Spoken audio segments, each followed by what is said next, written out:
It was a winter evening in Munich when whispers carried through the cobblestone streets, whispers that the king had forsaken his ministers and his court, all for the fiery enchantress whose dark eyes and bold laughter held him captive.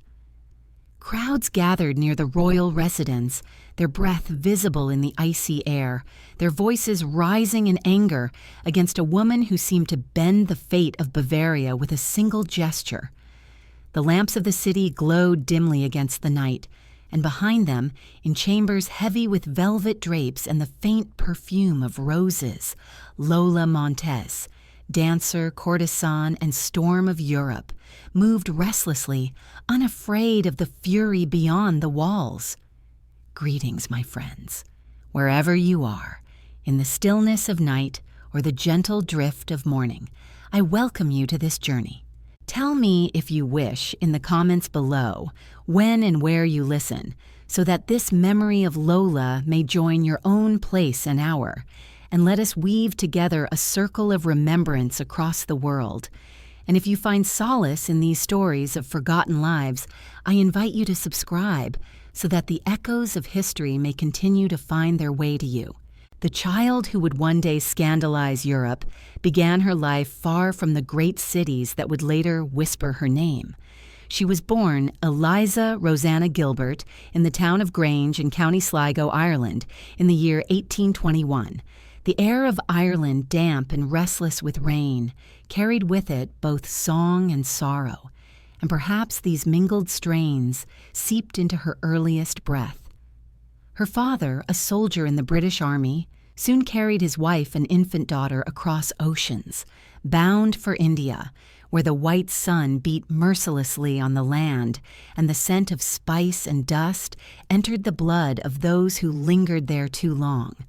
Thus, before Eliza was even weaned from childhood, she had already been marked by journeys, by landscapes that clashed and mingled, and by the sense that life was not bound by one soil but by many.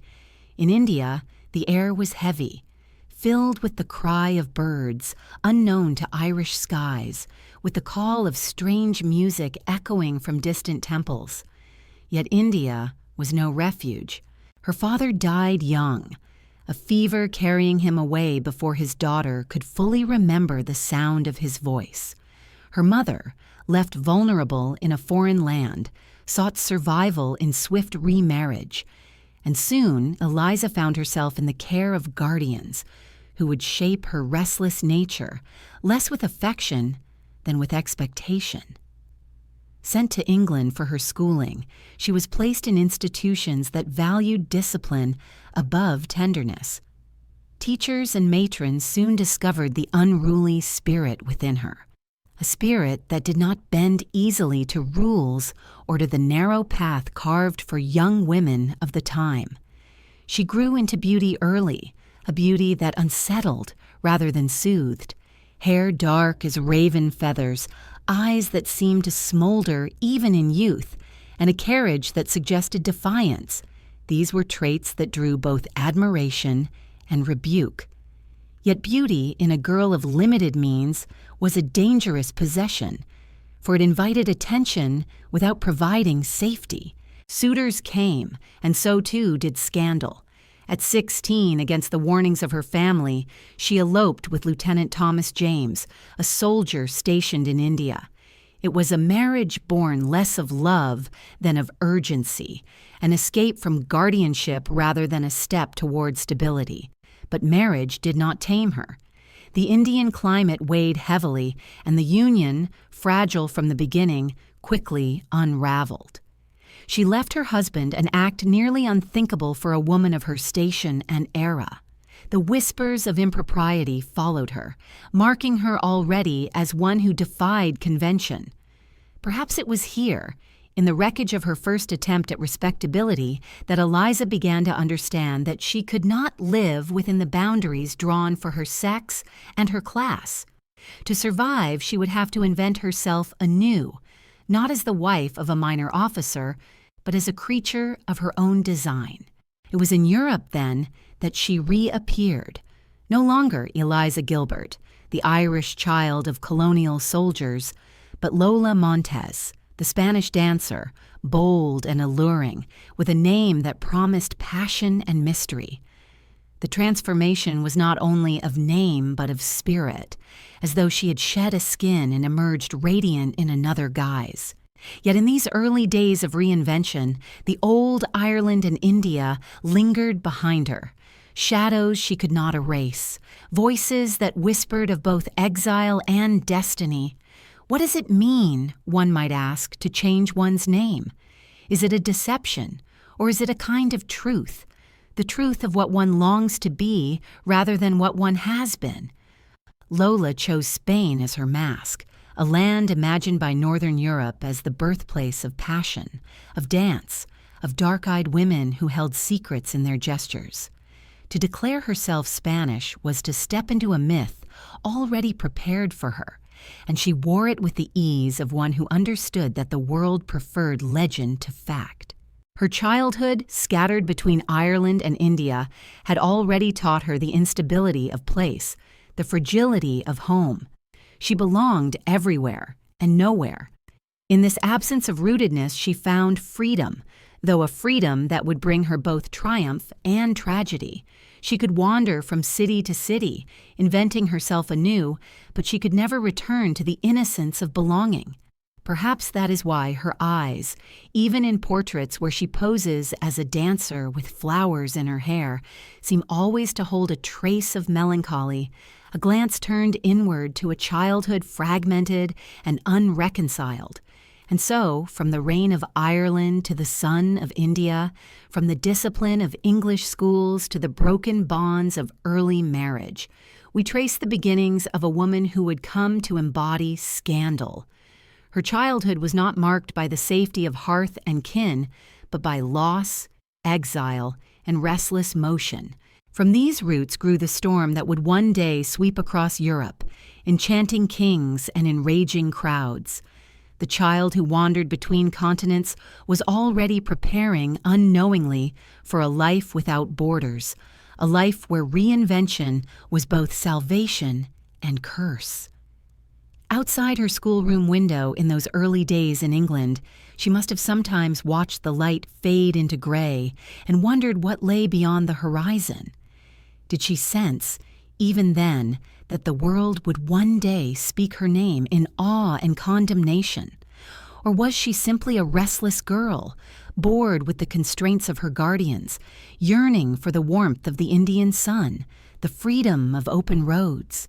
We cannot know, but in such questions lies the heart of her story. And as this first part closes, we leave her there, a girl on the edge of womanhood, caught between names, between continents, between respectability and rebellion. The reign of Ireland still lingers in her memory, mingling with the dust of India. The sound of distant bells echoes in her ears, calling her forward into the life she would soon seize with both hands. The sound of bells, faint and uncertain, carried her forward as though guiding her toward the uncertain road of youth. When Eliza left behind the last remnants of her girlhood, she was no longer merely a restless child, but a young woman determined to live according to her own will, no matter the consequences. Yet the world of 19th century Europe was not kind to women who dared such boldness. Marriage was the path expected of her, the only means of stability, and it was through marriage that she first attempted to carve a place for herself. At 16, she entered into union with Lieutenant Thomas James, a man older and far more conventional than the spirited girl he took as wife. Their life together in India was meant to offer her the protection of name and respectability, yet it soon revealed itself to be a cage in which her restless spirit withered.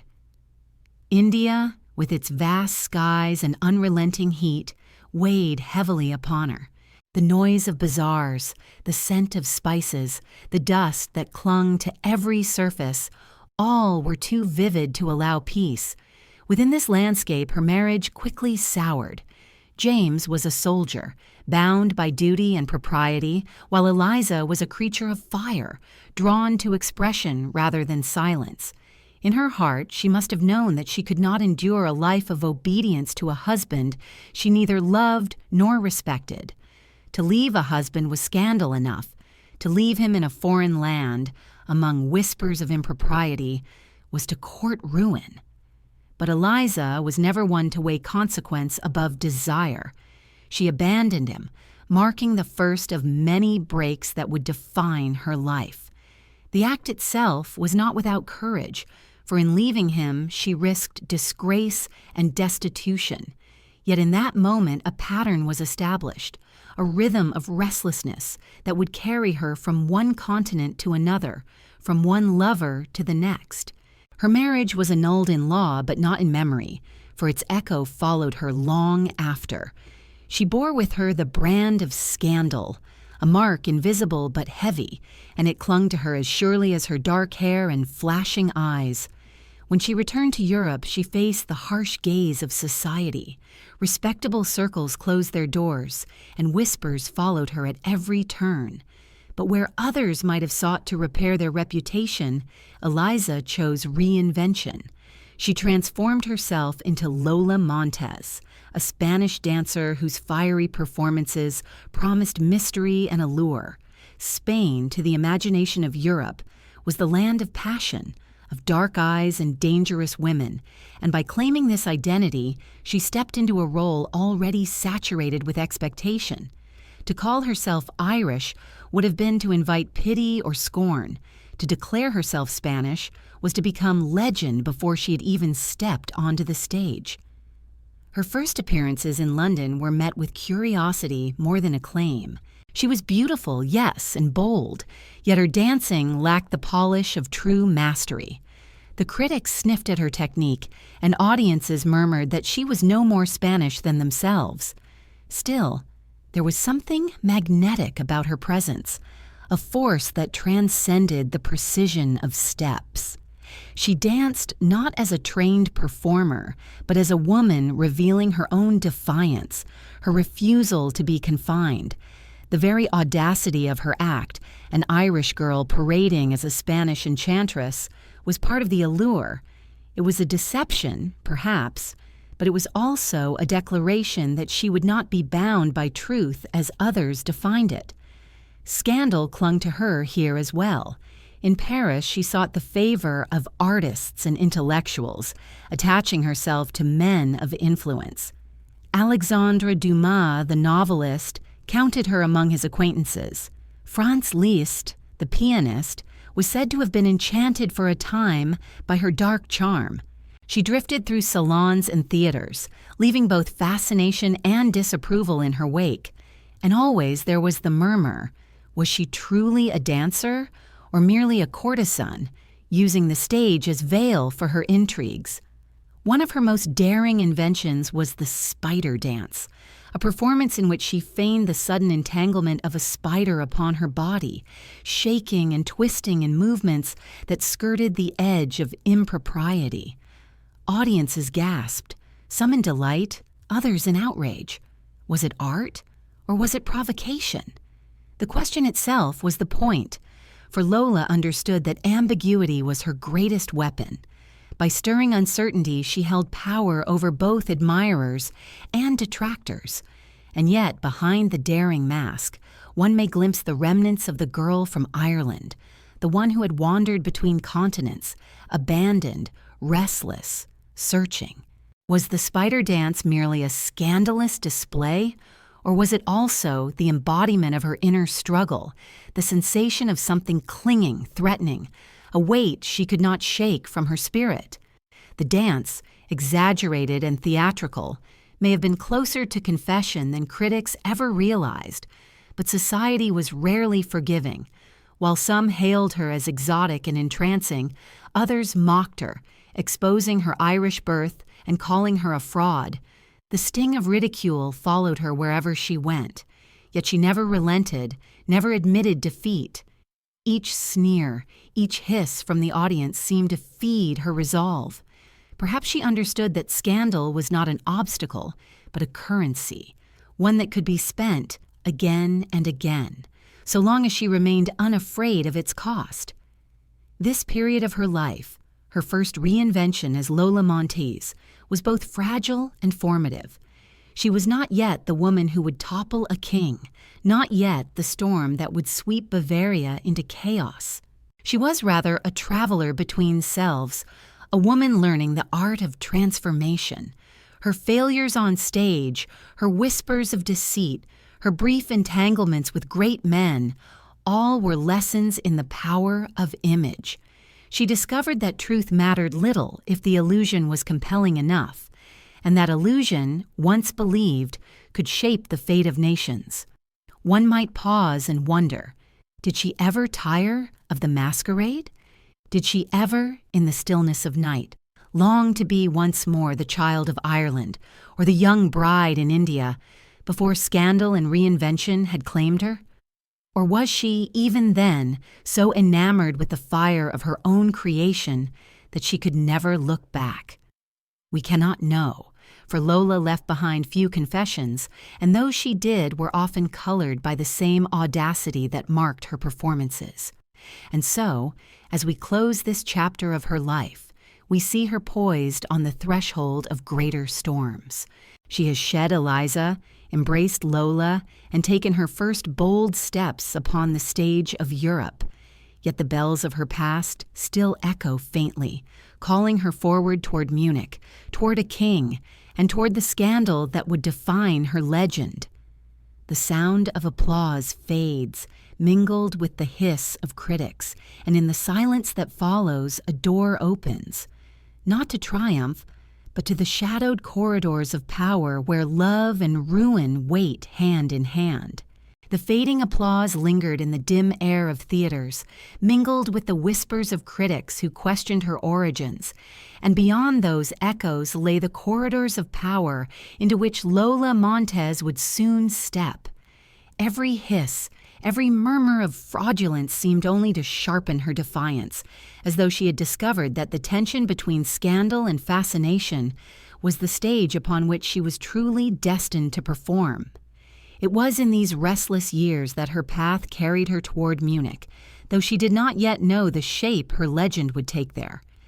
Before Bavaria, however, she moved through Paris, weaving herself into circles where art and politics brushed shoulders, and where the magnetism of a bold spirit could open doors as swiftly as it could close them. Paris in the 1840s was a place alive with ferment, where salons flickered with candlelight and voices rose in heated conversation about liberty, art, and revolution. Here Lola's presence was both admired and mistrusted. She carried herself with the assurance of one who had no need of permission, and in an age where women were expected to defer, this quality alone was enough to set her apart. She danced, though many doubted her skill, and yet she was remembered not for the steps she took, but for the intensity with which she moved, the fire in her eyes that seemed to dare her audience to look away. The more they doubted her Spanish origin, the more she embraced the persona of the dark, passionate stranger, a mask so boldly worn that truth became almost irrelevant. It was also in Paris that she tangled herself briefly with Franz Liszt, the great pianist whose own fame made him a figure both admired and envied. Liszt, accustomed to adoration, found in Lola not the compliance of a worshiper, but the challenge of a woman who demanded equality, who sought to conquer as much as to be conquered. Their liaison, like so many in her life, was brief and tempestuous, leaving behind little but the echo of fiery quarrels and a mutual recognition of two spirits too restless to be bound together. Lola's encounters with men of such stature were not mere diversions. They were steps in her gradual ascent into notoriety, each affair another brushstroke in the portrait she painted of herself as both muse and menace. Her time in Paris also exposed her to the intersection of politics and performance. The salons she frequented were not only places of art but also of intrigue, where the fall of governments was whispered over glasses of wine. Lola, with her fearless tongue, did not hesitate to speak boldly, even on matters considered unsuitable for women. In this, too, she displayed a recklessness that both attracted and repelled. Some found her conversation intoxicating, while others dismissed her as insolent. Yet it was precisely this refusal to silence herself that made her unforgettable. By the mid-1840s, Lola was no longer merely a performer of questionable talent. She had become a figure of fascination in her own right. Her spider dance, in which she feigned the desperate struggle to rid herself of an imaginary spider clinging to her body, continued to provoke outrage and delight. Some saw it as indecent, a display bordering on the obscene. Others found in it a daring expression of female sensuality and strength. To witness her dance was to witness a woman asserting control over her body in a way that unsettled the norms of her time. The audience might not have known whether to laugh, to gasp, or to condemn, but they could not ignore her. This notoriety became her passport. Where technique failed her, audacity sustained her. Though theaters sometimes closed their doors, others opened them precisely because scandal filled seats as effectively as skill. Lola had discovered that to be talked about, whether in praise or in scorn, was a form of power. And once she had tasted that power, she pursued it relentlessly. It was this pursuit that carried her in 1846 to Munich, the capital of Bavaria, a city whose royal court still held to traditions but was vulnerable to the winds of change sweeping across Europe. Munich was a place where art flourished under the patronage of King Ludwig III, a monarch with a passion for beauty and for the women who embodied it. He was aging, yet his heart retained the fervor of youth, and when Lola Montez entered his city, she stepped into the very center of his desires. The first meeting between Lola and Ludwig has been described in tones both scandalous and romantic.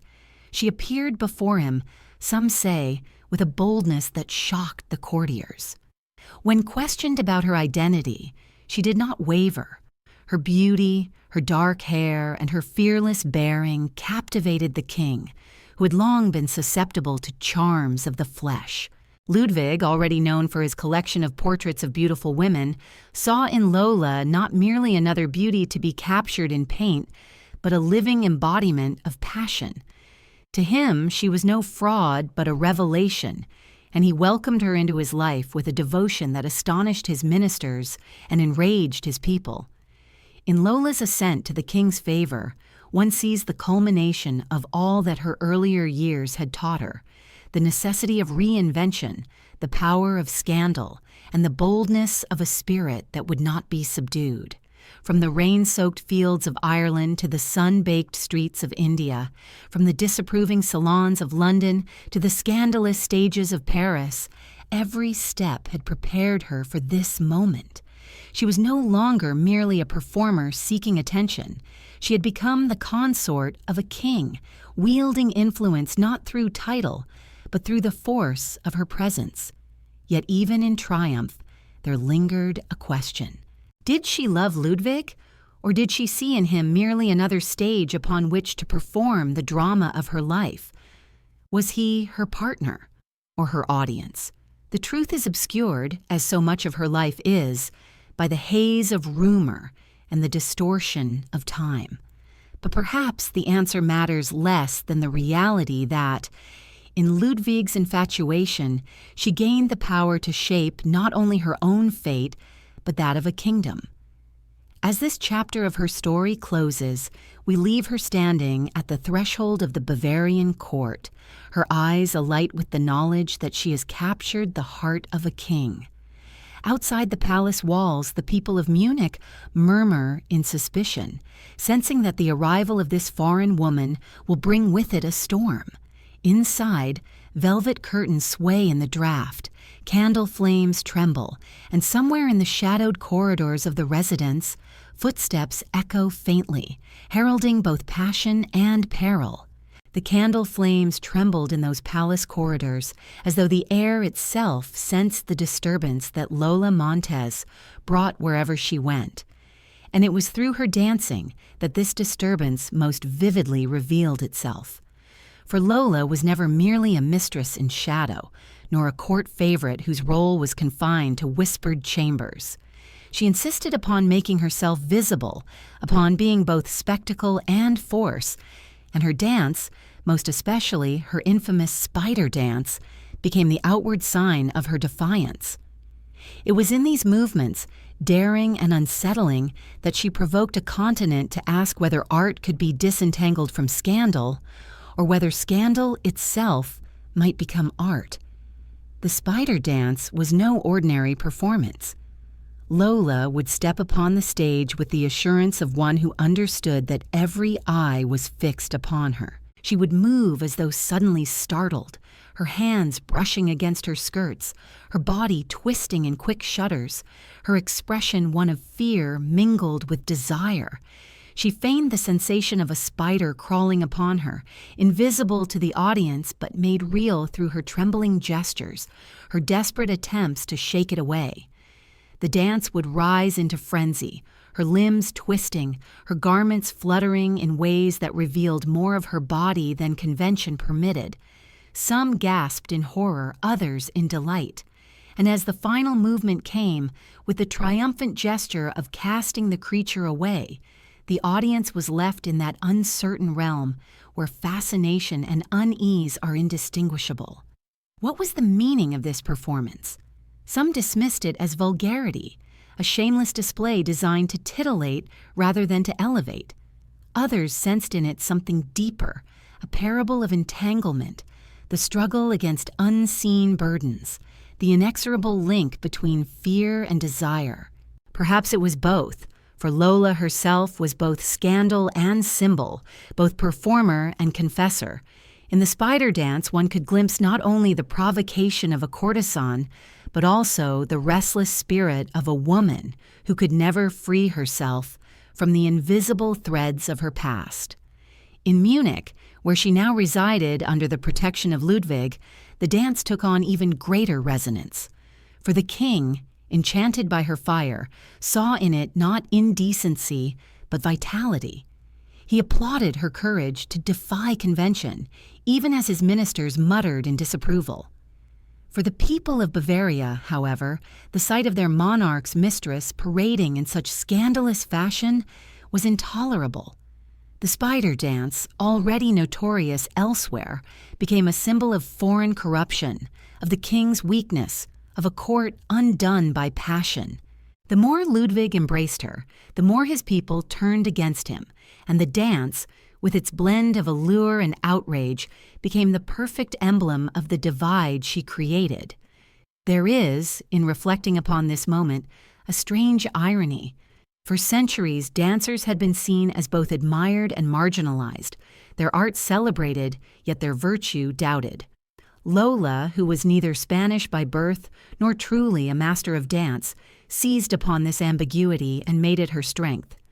She was not bound to the perfection of steps, but to the force of impression. She knew that the audience did not come to measure her precision, but to feel the heat of her presence.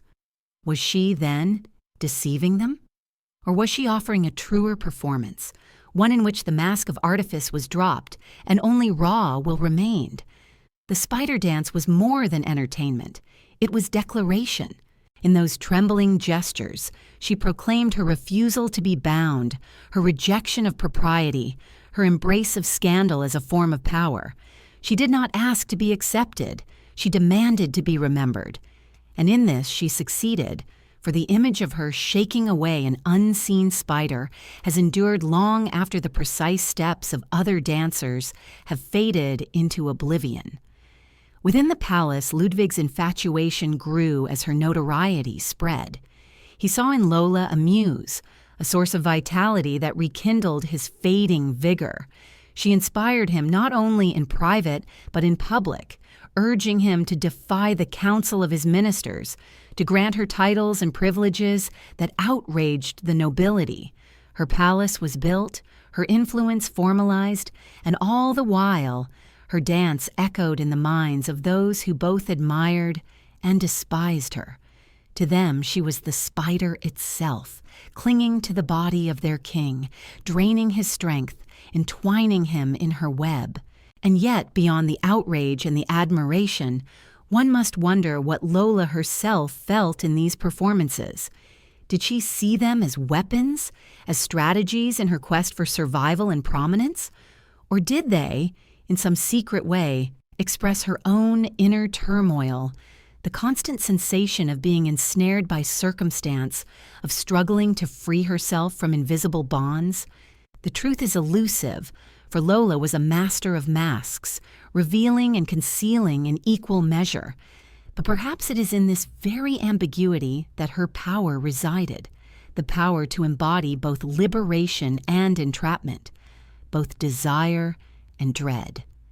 As the years in Munich unfolded, the spider dance became less an act upon a stage, and more a symbol whispered through streets and taverns, painted in caricatures, invoked in political satire. She could not escape it, for it was both her triumph and her condemnation. The dance, which once thrilled audiences, now served as proof for her enemies that she was a corrupter of morals, a foreign seductress who had bewitched their king. The invisible spider she had shaken from her body seemed now to cling to the entire kingdom, entangling Bavaria in scandal and unrest. And so, as this part of her story draws to its quiet close, we are left with the image of Lola on a stage, her body trembling, her eyes flashing, her hands brushing at invisible threads that would not release her. The audience watches, uncertain whether to applaud or to condemn, caught between fascination and disgust. The candles flicker, the murmurs rise, and in that unsettled air one senses that the dance has only just begun, and that its final movements will shake more than a theater. They will shake a throne. The unsettled air of Munich clung to its narrow streets as word spread that the king had given his heart to a woman whose past was as tangled as the smoke rising from the taverns. Inside the residence, the candles still flickered, trembling as though they too sensed the storm that was gathering. Lola Montez had crossed the threshold of the Bavarian court, no longer merely a figure on the stage, but now a presence that unsettled ministers and priests alike. Her boldness, her foreignness, her refusal to bow to protocol, these were the very qualities that drew King Ludwig to her, and the very qualities that roused suspicion in those who served him. Ludwig was in his 60s when Lola entered his life, a monarch whose reign had been marked by patronage of the arts and devotion to beauty. His gallery of beauties, a collection of portraits of women who caught his eye, testified to his lifelong fascination with feminine grace. Yet Lola was no silent subject to be painted and hung upon a wall. She was alive, fiery, defiant, and she moved through the palace as though it were hers by right. Where others curtsied and whispered, she spoke aloud. Where others deferred, she demanded. To Ludwig, weary of courtly restraint, she was intoxicating. Soon the king's favor became evident to all. He granted her gifts, titles, and influence far beyond what courtiers deemed acceptable. She was housed in a palace of her own, a residence built in haste as if to solidify her place not only in Ludwig's heart, but in the geography of Munich itself. Ministers grumbled in private, and pamphlets circulated in the city mocking the king's infatuation. To the people, she was the foreign temptress, the spider clinging to their monarch, draining his will and corrupting his judgment. Yet to Ludwig, she was his salvation, the embodiment of youth renewed, the flame that rekindled his waning spirit. The dynamic between them was marked by volatility as much as devotion. Lola was not content to remain merely the object of affection. She sought to shape policy, to bend ministers to her will, to position herself as more than companion, almost as partner in rule. Ludwig, blinded by passion, indulged her demands, dismissing advisers who opposed her, elevating those who supported her. Each concession deepened his people's resentment, for it was one thing to tolerate a royal mistress and another to see her hand upon the affairs of state. Yet it would be too simple to paint Lola as only manipulative. There was within her a genuine conviction, however reckless, that she was entitled to shape her world. She had lived her life fleeing cages, marriage, convention, scandal, and now, with a king at her side, she sees the chance to exert power denied to women of her age. In this, she became both symbol and scapegoat. Was it ambition or survival? Was she hungry for power or merely unwilling to be silenced? These questions linger, unresolved in the records of her time. In the salons and taverns of Munich, her name became a refrain, spoken with bitterness by some and fascination by others. Caricatures portrayed her as a spider or serpent, coiled around the throne. Priests denounced her as a corrupter of morals. Yet there were also those who admired her courage, her refusal to be diminished. She walked through the city with head held high, accompanied by jeers and cheers alike, her very presence a challenge to the boundaries society had drawn. The relationship between Lola and Ludwig illuminates the fragile balance between desire and duty. For the king, love, or something resembling it, overpowered the cautious voice of governance. For Lola, devotion was entwined with the chance to carve herself into history. Together they became inseparable, yet their union was also combustible, fueled by passion but surrounded by hostility. Each day deepened the rift between monarch and people, until it seemed inevitable that this bond would one day tear apart not only themselves, but the kingdom they sought to rule together. One might pause and reflect here. What is the role of passion in power?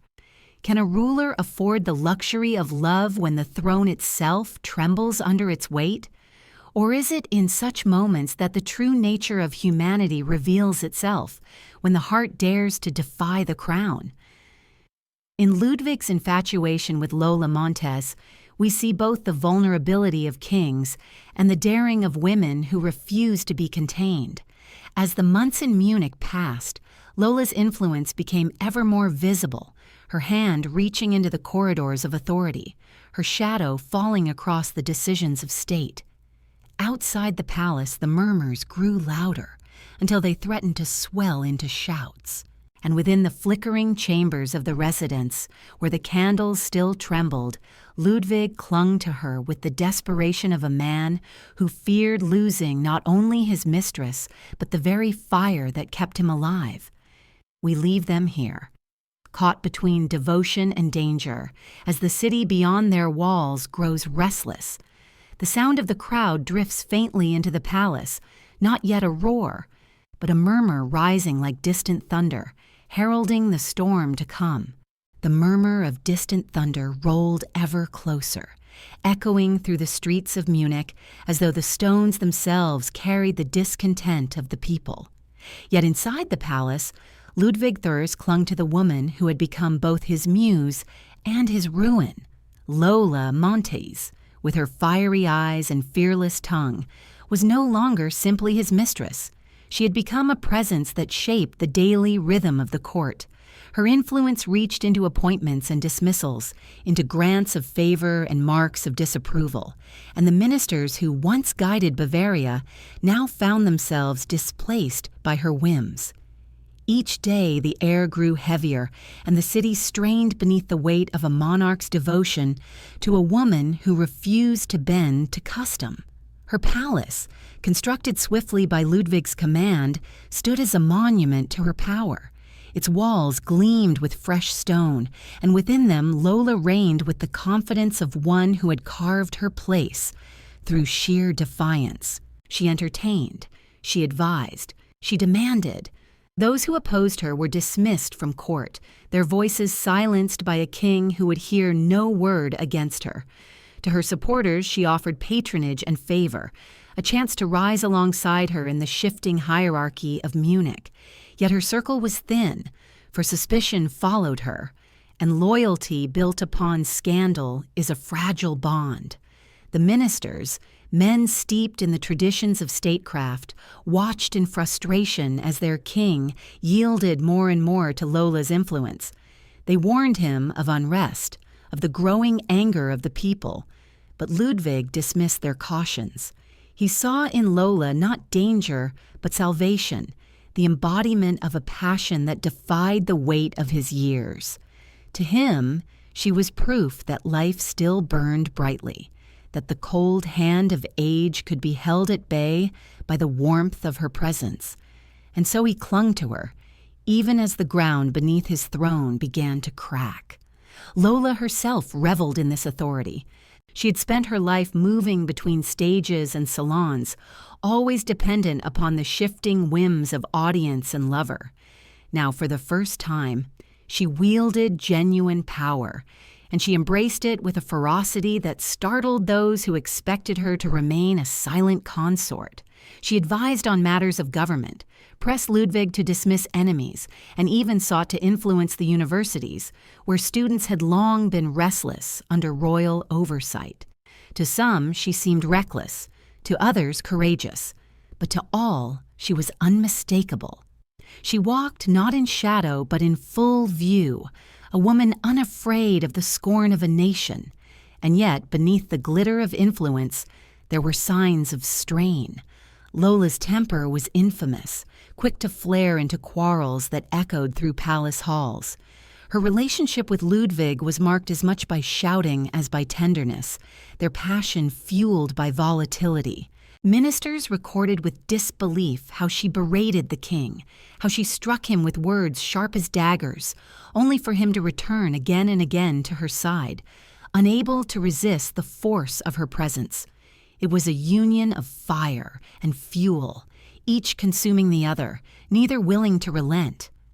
For the citizens of Munich, however, her presence was intolerable. Pamphlets circulated portraying her as a courtesan, a deceiver, a foreign spider entangling their king in her web.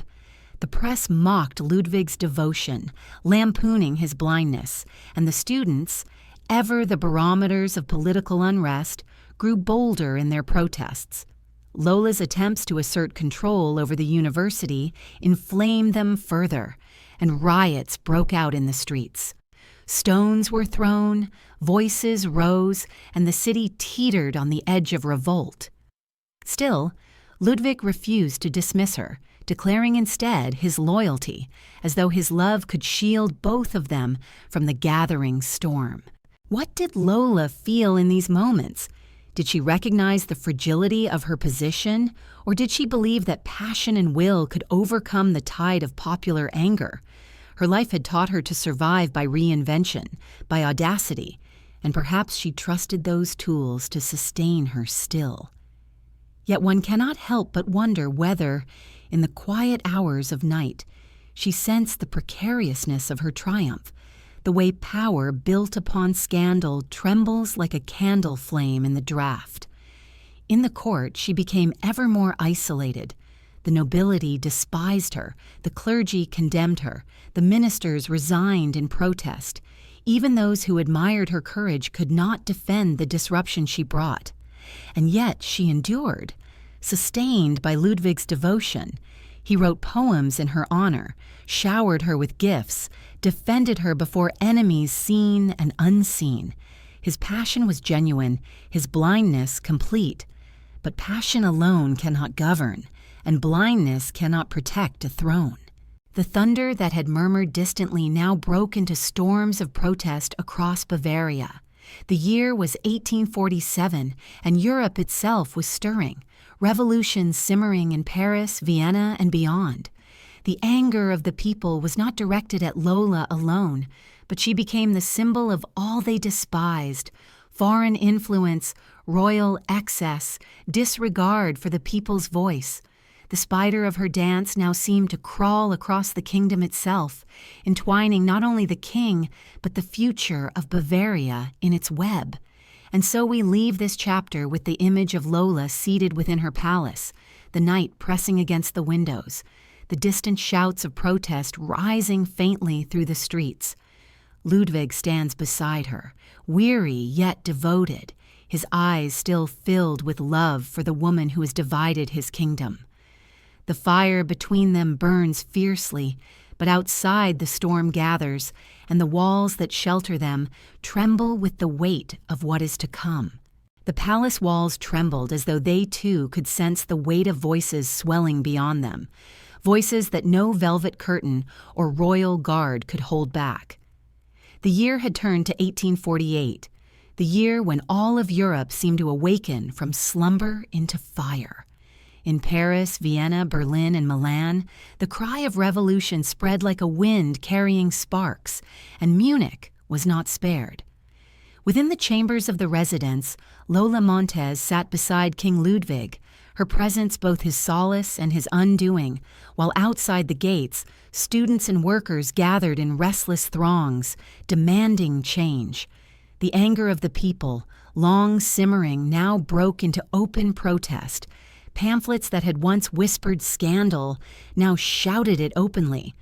The name of Lola Montez was carried on banners and cries, not merely as the mistress of their king, but as the symbol of all they believed was corrupt and foreign in his rule. She had become, unwillingly or not, the emblem of discontent, the figure upon whom centuries of frustration could be projected. To the students, she was the embodiment of aristocratic decay. To the clergy, she was sin incarnate. To the people, she was the spider whose web had ensnared their sovereign. The streets filled with shouts, the clang of bells, the pounding of boots. Students clashed with guards, and the city trembled beneath the possibility of collapse. Inside, Ludwig's ministers begged him to dismiss her, to send her away, to place the safety of his throne above the passion of his heart. Yet the king refused, his devotion to Lola unshaken even as the foundations of his reign crumbled. He issued decrees in her defense, elevated her allies, and dismissed those who dared oppose her. Each act deepened the fury of the crowd until the storm outside became unstoppable. Lola herself did not shrink from the turmoil. She walked boldly through the palace, her head high as though defiance alone could quell the anger beyond the gates. Some say she attempted to calm the students, appearing before them with words of conciliation.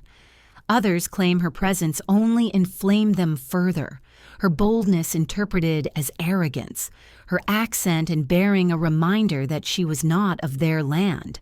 Whatever her intent, the effect was the same. The protests grew, the crowd roared, and the city descended into chaos. Within Ludwig, love and duty waged war. He adored Lola with a devotion that blinded him to the peril of his kingdom, yet even he could not ignore the rising tide forever. Ministers resigned, soldiers hesitated, and Bavaria itself seemed to tremble upon the brink of dissolution. The revolution that swept Europe demanded not only political reform, but also the removal of the woman who had become its symbol of corruption. At last, Ludwig yielded, not to his own will, but to the inevitability of collapse. He ordered Lola to leave Munich, a command torn from him like flesh from bone. Her departure was no quiet escape. Crowds gathered to jeer, to spit, to throw stones at her carriage as it rattled through the streets. The woman who had once dazzled with her dance and her boldness was now reviled as the enemy of the people. She fled Bavaria not in triumph, but in disgrace, her palace abandoned, her influence shattered. Behind her, Ludwig remained, a king without his muse, facing a people who no longer trusted him. The storm did not abate. In March of 1848, Ludwig himself abdicated the throne, handing power to his son. He left not as a triumphant monarch, but as a man broken by passion, undone by his devotion to a woman who defied convention, and in doing so, exposed the fragility of his rule. Lola's name lingered in the streets of Munich long after her departure, spoken with bitterness, remembered as the spark that had brought down a king. What did Lola feel as she rode away from the city that had once crowned her with influence? Did she mourn the loss of power, or did she revel in the drama of it all? Another reinvention forced upon her by circumstance. Perhaps she knew even then that her life would forever be marked by such cycles. The dizzying rise into adoration, the inevitable plunge into scandal and exile. Perhaps the spider dance was not only her performance, but the mirror of her fate, forever shaking off one web only to find herself ensnared in another. Ludwig, for his part, never ceased to love her. Even in abdication, even in exile, he wrote letters, sent gifts, composed poems that mourned her absence. To him, she remained the flame that had lit his twilight years, the woman who had awakened him to passion even as she cost him his crown. Their bond, though severed in presence, endured in memory, a testament to the strange alchemy of love and ruin. And so the revolution of 1848 carried Lola Montez away from Bavaria, leaving behind a toppled king, a divided city, and a legend that would grow with every retelling. The sound of bells that had once called her forward now tolled with finality, marking the end of her reign in Munich. Yet her story did not end there, for Lola was not one to fade quietly into obscurity. She carried her restless spirit onward, wandering once more through Europe, seeking new stages, new audiences, new illusions to sustain her. We leave her now on the road out of Bavaria, the wheels of her carriage rattling over the stones, the shouts of the crowd fading into the distance. The night is heavy with smoke, the air filled with the residue of revolution, and somewhere in the darkness a lone horse neighs, echoing the restlessness of a woman who could never remain still. The wheels of the carriage rattled over the cobblestones, carrying Lola away from Bavaria as the shouts of the crowd faded into the night. Behind her lay the city that had once crowned her with influence and then cast her out with fury, its people unwilling to forgive, its king broken by the weight of his devotion. Ahead stretched the uncertain roads of exile, roads she had traveled before and would travel again with nothing but her own restless will to guide her. She was once more a wanderer without country, sustained by defiance and shadowed by scandal. Through Switzerland and into France she moved, the whispers following her as surely as her own footsteps.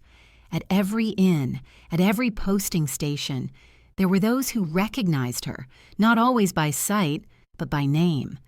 The name that had become a scandal passed from city to city. Letters chased her, some from Ludwig, still declaring his undying love, others from creditors, their demands sharp as knives. Rumors of duels trailed behind, men whose honor she had tested or whose passion she had scorned. She laughed at some of it, raged at others, and carried on, for retreat was not in her nature. In Paris she sought once more the comfort of salons, yet she was no longer merely the curious dancer with the Spanish name. She was the mistress who had toppled a king, the woman whose presence had been enough to spark unrest and drive a monarch from his throne. To some, this added to her allure. To others, it confirmed her as a destructive force. The artists and writers of the city watched her with fascination, as though she embodied in her own life the turbulence that was shaking Europe itself. But admiration could not pay her debts, and fascination could not build her a home. She drifted from patron to patron, always searching, never satisfied. Her days in Paris were marked by quarrels and reconciliations, by laughter that concealed loneliness, by a need to be seen that was both her strength and her curse. She performed again, though audiences were divided. Some came to witness the legend, to see for themselves the woman who had undone Bavaria. Others came to jeer, to hiss, to expose her as fraud. She moved across the stage with the same boldness as ever, yet beneath the gestures there was a weariness, a sense that scandal had become less a choice and more a prison from which she could not escape. In her wanderings across Europe, Lola continued to attract men who fell under her spell, and just as quickly to lose them. Some ended their passion with bitterness, others with sorrow, and a few with violence. She lived in rooms that glittered with borrowed luxuries, then in lodgings where the wallpaper peeled and the floorboards creaked. Always there were debts, lawsuits, demands. Yet always there was also the laughter, the flash of her eyes, the refusal to bow. She moved as though the world itself could not contain her, even when it closed its doors against her. There is a paradox in these years. She was at once powerful and powerless. Powerful in the sense that her name alone could fill a theater, inspire a cartoon, provoke a crowd. Powerless in the sense that she could not hold on to wealth, could not root herself in stability, could not escape the shadow of scandal. Her life was a cycle of ascent and collapse, as though each triumph carried within it the seed of its own undoing. Perhaps she knew this, and perhaps it only deepened her recklessness, driving her to embrace the fall even as she reached for the peak. At times, she attempted to write her own story, publishing accounts of her adventures, shaping her legend with her own words. Yet even these were tinged with exaggeration, with the same blend of truth and invention that marked her life on stage. To read them is to enter a labyrinth of half-confessions and deliberate illusions, leaving one to wonder where Lola the woman ends and Lola the performance begins. Was she protecting herself from the judgment of posterity, or was she simply unable to distinguish between the mask and the face? As the 1850s opened, Lola's restlessness pushed her once more beyond the borders of Europe. The continent had grown familiar with her name, too familiar perhaps, and she sought new stages across the ocean. Yet before she crossed the Atlantic, she lingered in exile, wandering through France, England, and Spain, a perpetual foreigner even in places she claimed as home. Always she seemed to be arriving, and always she seemed to be leaving, her presence as fleeting as the candle flames that lit her performances. What does it mean to live always in motion, never still, never rooted? Is it freedom, or is it exile without end? For Lola, perhaps it was both. The price of a spirit that refused to be contained. She had lost Bavaria, lost Ludwig, lost the palace that bore her name, yet she had not lost herself. In the echo of jeers and applause alike, she carried forward the only certainty she had ever known, that to stop moving was to disappear. And so we leave her here, wandering through the boulevards of Paris, through the narrow lanes of provincial towns, through the endless corridors of European exile. Her laughter echoes faintly against the stone walls. Her debts pile like fallen leaves. Her lovers come and go like shadows. And beyond the horizon, across the ocean, new lands await, where her restless spirit will once again test the boundaries of reinvention. The night grows quiet around her, but in the distance a ship's horn sounds faintly over the water, calling her toward another voyage, another chapter, another uncertain home. The sound of the ship's horn carried faintly through the night, low and mournful, as though it called not only sailors but restless souls toward the vast waters of the Atlantic. Lola Montez, who had wandered Europe like a storm cloud unable to settle, heeded that call. The continent had grown weary of her name, and she of it. Paris had mocked her, London had gossiped, Munich had spat her out with fury. Beyond the ocean lay America, a land whose imagination was wide enough, perhaps, to accept her reinvention once more. And so she stepped aboard, her belongings few, her debts many, her spirit still unbroken, and let the ship carry her toward New York. The crossing itself must have been restless, the sea rising and falling beneath the decks, the air thick with salt and the odor of too many bodies confined together. Lola was no stranger to travel, yet the Atlantic was not the narrow stretch between England and France, nor the voyage to India of her childhood. It was an expanse that swallowed days and nights alike, leaving travelers suspended between worlds, their identities dissolving into the endless water. Perhaps she welcomed this dissolution, for reinvention requires forgetting, and the ocean is the greatest forgetter of all. When she arrived in New York, the city was alive with noise and smoke, its harbor crowded with ships from every corner of the earth. Here, reputations mattered less than spectacle, and Lola knew well how to offer that. She took to the stage, dancing, lecturing, performing her own story with the same boldness that had once enthralled Munich and outraged Paris. Audiences came, curious to see the woman whose scandal had crossed an ocean ahead of her.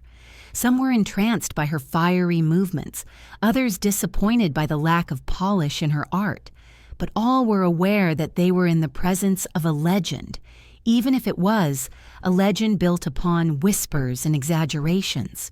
The spider dance followed her, of course, that strange performance that blurred the line between art and provocation. In America, it stirred the same reactions as in Europe. Gasps of shock, laughter, condemnation. Critics called her indecent. Admirers called her daring. Lola, as always, thrived in the ambiguity. She understood that scandal was a kind of currency, and she spent it lavishly, for it was the only wealth she truly possessed. Yet America was not merely another stage. It was a place of reinvention on a scale larger than Europe could imagine.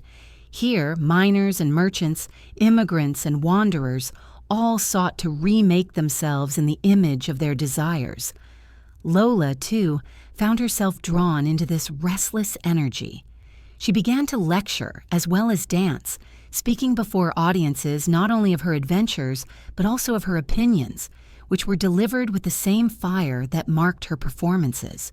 Some found her eloquent, others ridiculed her accent and her extravagance, but none could ignore her.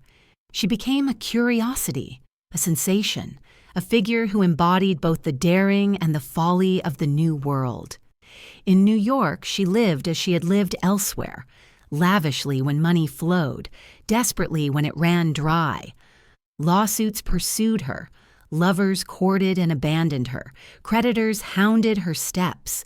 Yet she carried herself with the same air of defiance, as though she were mistress not only of men and kings, but of fate itself. Her laughter rang in the parlors of the city, her temper flared in taverns and drawing rooms alike. She was, as ever, both admired and despised, both sought and rejected. But beneath the glitter and scandal, there was a growing sense of dislocation. In Europe, she had been part of a larger story, entwined with monarchs and revolutions. In America, she was more solitary, a figure adrift in a land too vast to anchor her. The theaters of New York could not hold her forever, and so she turned her gaze once again toward the horizon, seeking in the gold fields of California a new audience, a new stage, a new chance to dazzle and defy. One cannot help but pause here and wonder, did she ever long for rest, for a home not built upon reinvention, for a life without scandal? Or was scandal itself the only air she could breathe, the only rhythm her heart recognized?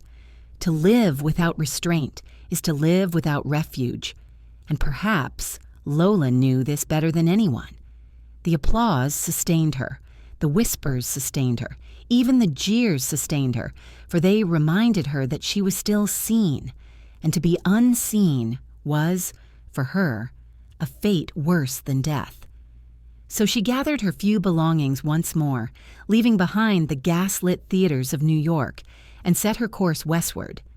The railways carried her across plains and mountains into the wild reaches of America, where fortune and ruin lay side by side. The stagecoach rattled, the dust rose, the voices of miners filled the taverns, and Lola Montez entered the gold rush with the same bold step she had once carried into Munich. She was ready to dazzle again, ready to scandalize again, ready to survive once more in a world that did not forgive but could not look away.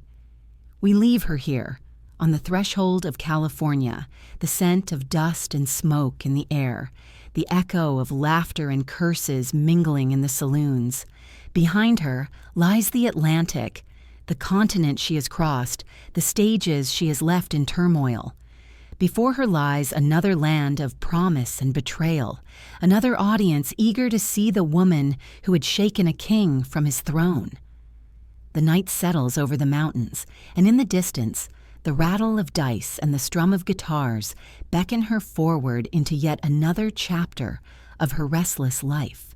The rattle of dice and the strum of guitars drifted through the mountain night as Lola Montez entered California, her shadow lengthening across a land raw with promise and peril. The gold rush had transformed the hills into a frenzy of pickaxes and dreams, a place where men abandoned civility for the hope of fortune, where fortunes were won and lost before the dust had settled on a single day. Into this restless land, Lola carried her own kind of treasure. Not gold, not silver, but the allure of her name, the scandal of her past, and the fire of her performance. San Francisco greeted her first, a city already swollen with transients, gamblers, merchants, and sailors, its streets alive with the sound of hammers building and guns discharging in drunken quarrels. Here, respectability was scarce, and Lola found herself curiously at home. Theaters opened their doors eagerly, for her reputation preceded her. Crowds pressed in to see the woman whose dance had scandalized Europe and whose lovers had included kings. The miners, unaccustomed to such exotic spectacles, watched with wide eyes as she spun across the stage, her skirts fluttering, her dark hair loose about her shoulders. Some roared with approval, others muttered at her boldness, but all remembered her. In the mining camps beyond the city, she performed as well, bringing her spider dance to rough wooden stages lit by oil lamps, the smell of sweat and smoke thick in the air. The men who had spent their days digging through mud and stone for elusive gold sat rapt as she mimed the frantic struggle of shaking an unseen creature from her body. For them, her performance was not merely scandal, it was escape, a momentary glimpse of a world beyond their backbreaking labor. Yet it was also provocation, for her gestures, daring and sensual, unsettled as much as they enthralled. In the laughter and catcalls, in the thunder of boots, stomping upon floorboards, Lola once more found her stage. But California was not a land of theaters alone. It was a place of saloons and gambling halls, where cards and dice determined more than dance or reputation. Lola entered these spaces with the same confidence she carried everywhere. She gambled, she drank, she argued with men who twice her size found themselves silenced by the sharpness of her tongue. Some adored her, calling her the queen of the camps. Others despised her, branding her a fraud, a relic of European decadence unsuited to the rugged frontier. Yet whether in adoration or scorn, her name lingered, and in the West, that was enough. Her relationships here followed the same restless pattern as before, short-lived, fiery, often ending in quarrels that spilled into public view. She married again, taking a young journalist named Patrick Hull as her husband, a union that was as stormy as her earlier ones. Hull, charmed at first by her fame, soon found himself overwhelmed by her temper and extravagance.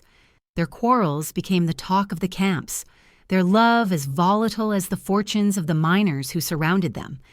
In time, as with so many of her relationships, it collapsed into bitterness and separation, leaving Lola once more untethered, her only true companion, her unyielding defiance.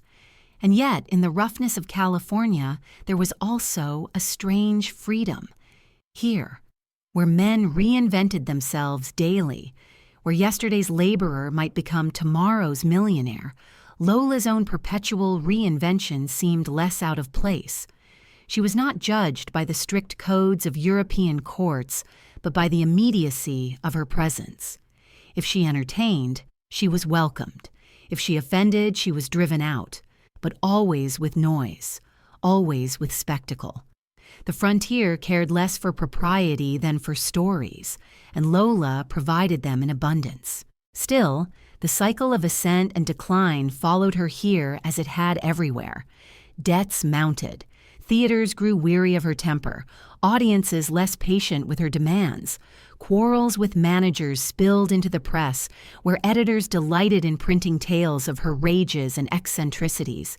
The fame that had carried her across an ocean began to fray, and soon the applause grew thin.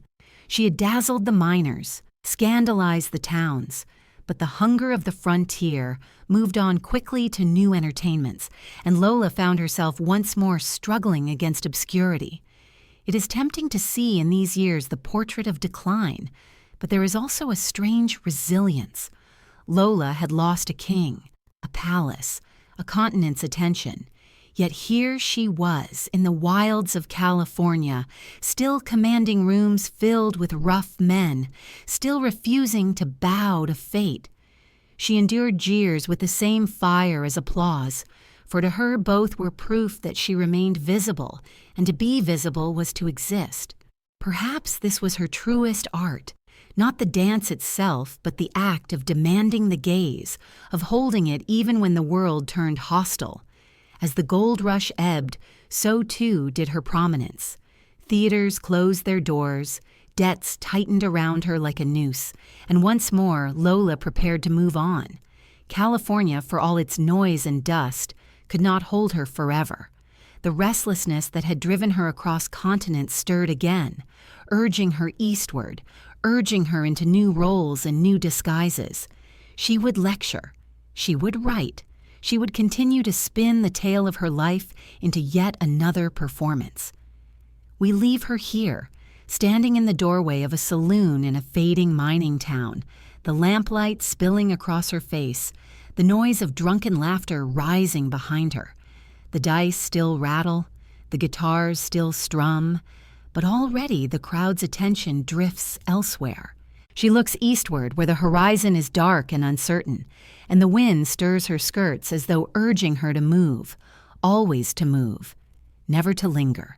The lamplight from the saloon doorway fell behind her as Lola Montez turned eastward once more, her skirts brushed by the dust of the frontier, her ears still echoing with laughter and the clatter of dice. The mining camps had grown restless, their curiosity sated, their attention wandering toward new amusements.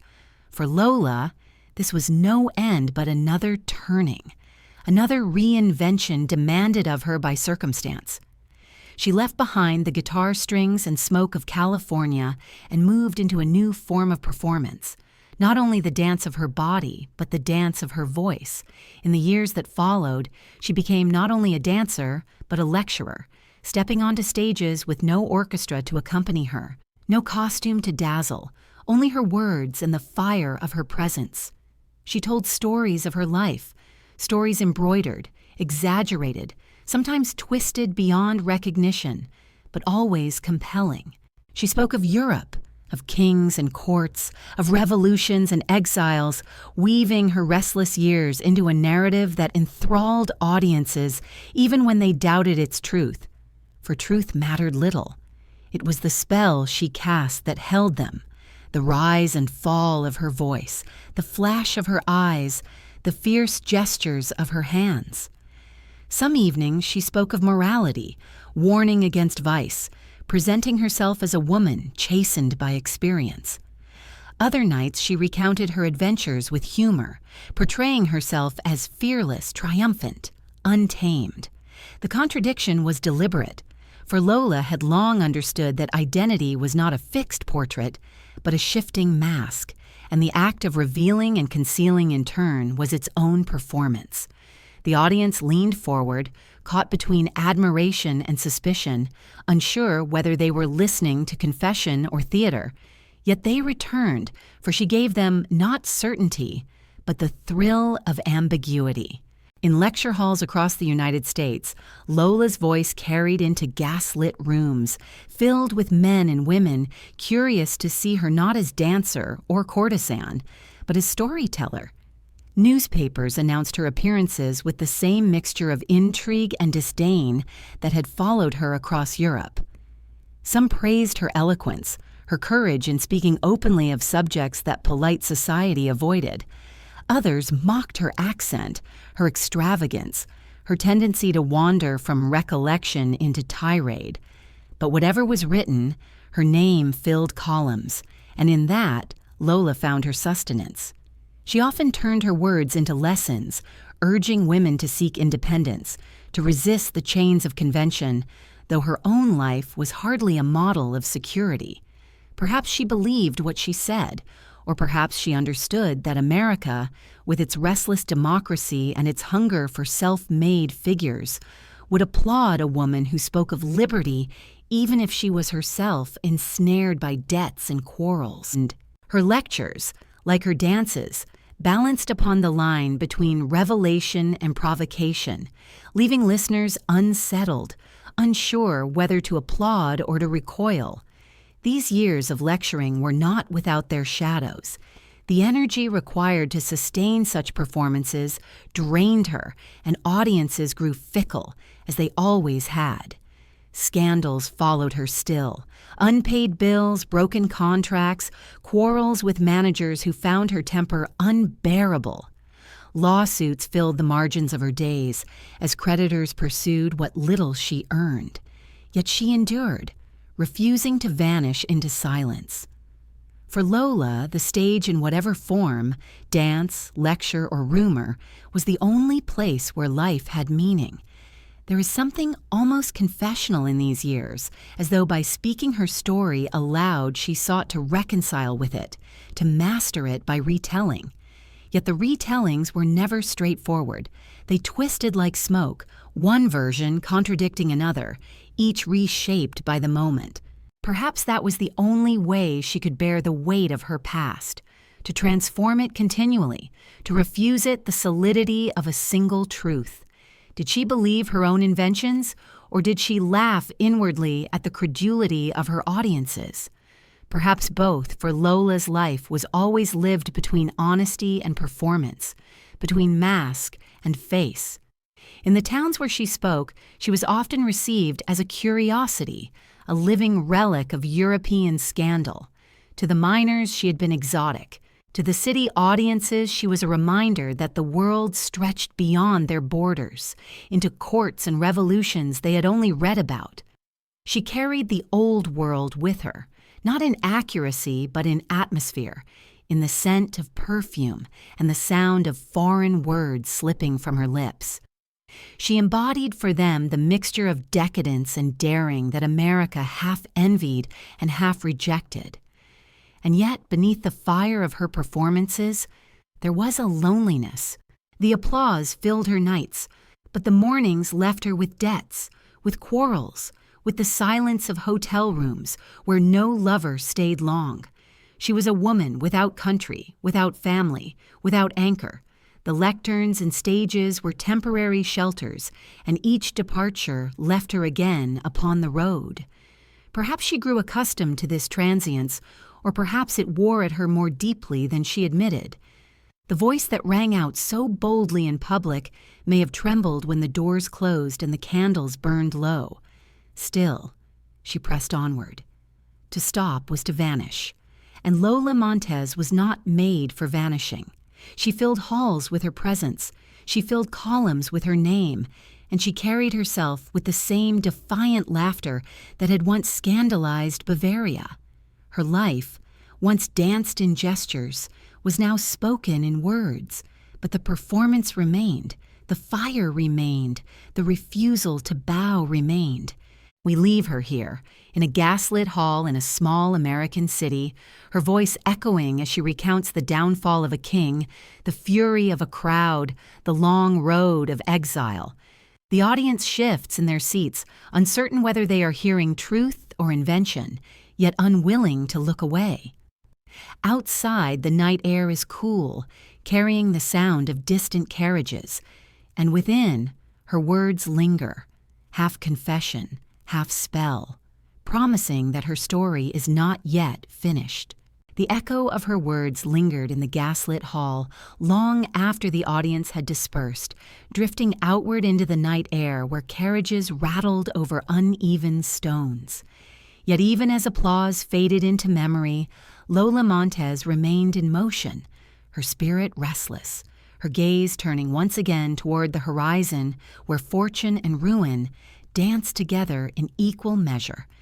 It was the western edge of America, the wild and lawless lands of California, that called to her now. promising not refinement but raw energy, not salons but saloons, not polite applause but the raucous stomping of boots upon wooden floors. And so, leaving behind the lecture halls of the East, she carried her story and her fire back into the tumult of the gold rush. California in the 1850s was a place without stillness, where ships crowded harbors and tents, spilled across hillsides, where fortunes glittered briefly in pans before dissolving back into mud. It was a land of guitars strummed under the stars, of drunken quarrels that ended in gunfire, of women scarce enough to be cherished and scorned in the same breath. Into this world Lola strode, not as supplicant, but as sovereign of her own legend, bringing with her the reputation of a courtesan who had unseated a king. The miners knew her name before she set foot upon their rough stages, and they crowded into smoky halls, eager to see whether the stories were true. Her performances here bore little resemblance to the grand theaters of Europe. Wooden planks served as stage, oil lamps as chandeliers, and the air was thick with the scent of tobacco, sweat, and spilled whiskey. Yet Lola was undeterred. She launched into her dances with the same abandon as ever, her spider dance electrifying even the most jaded prospectors. The men, exhausted from days bent over sluices and picks, found themselves transfixed by her movements, half scandal, half enchantment. They shouted, they cheered, they hissed, but above all they remembered.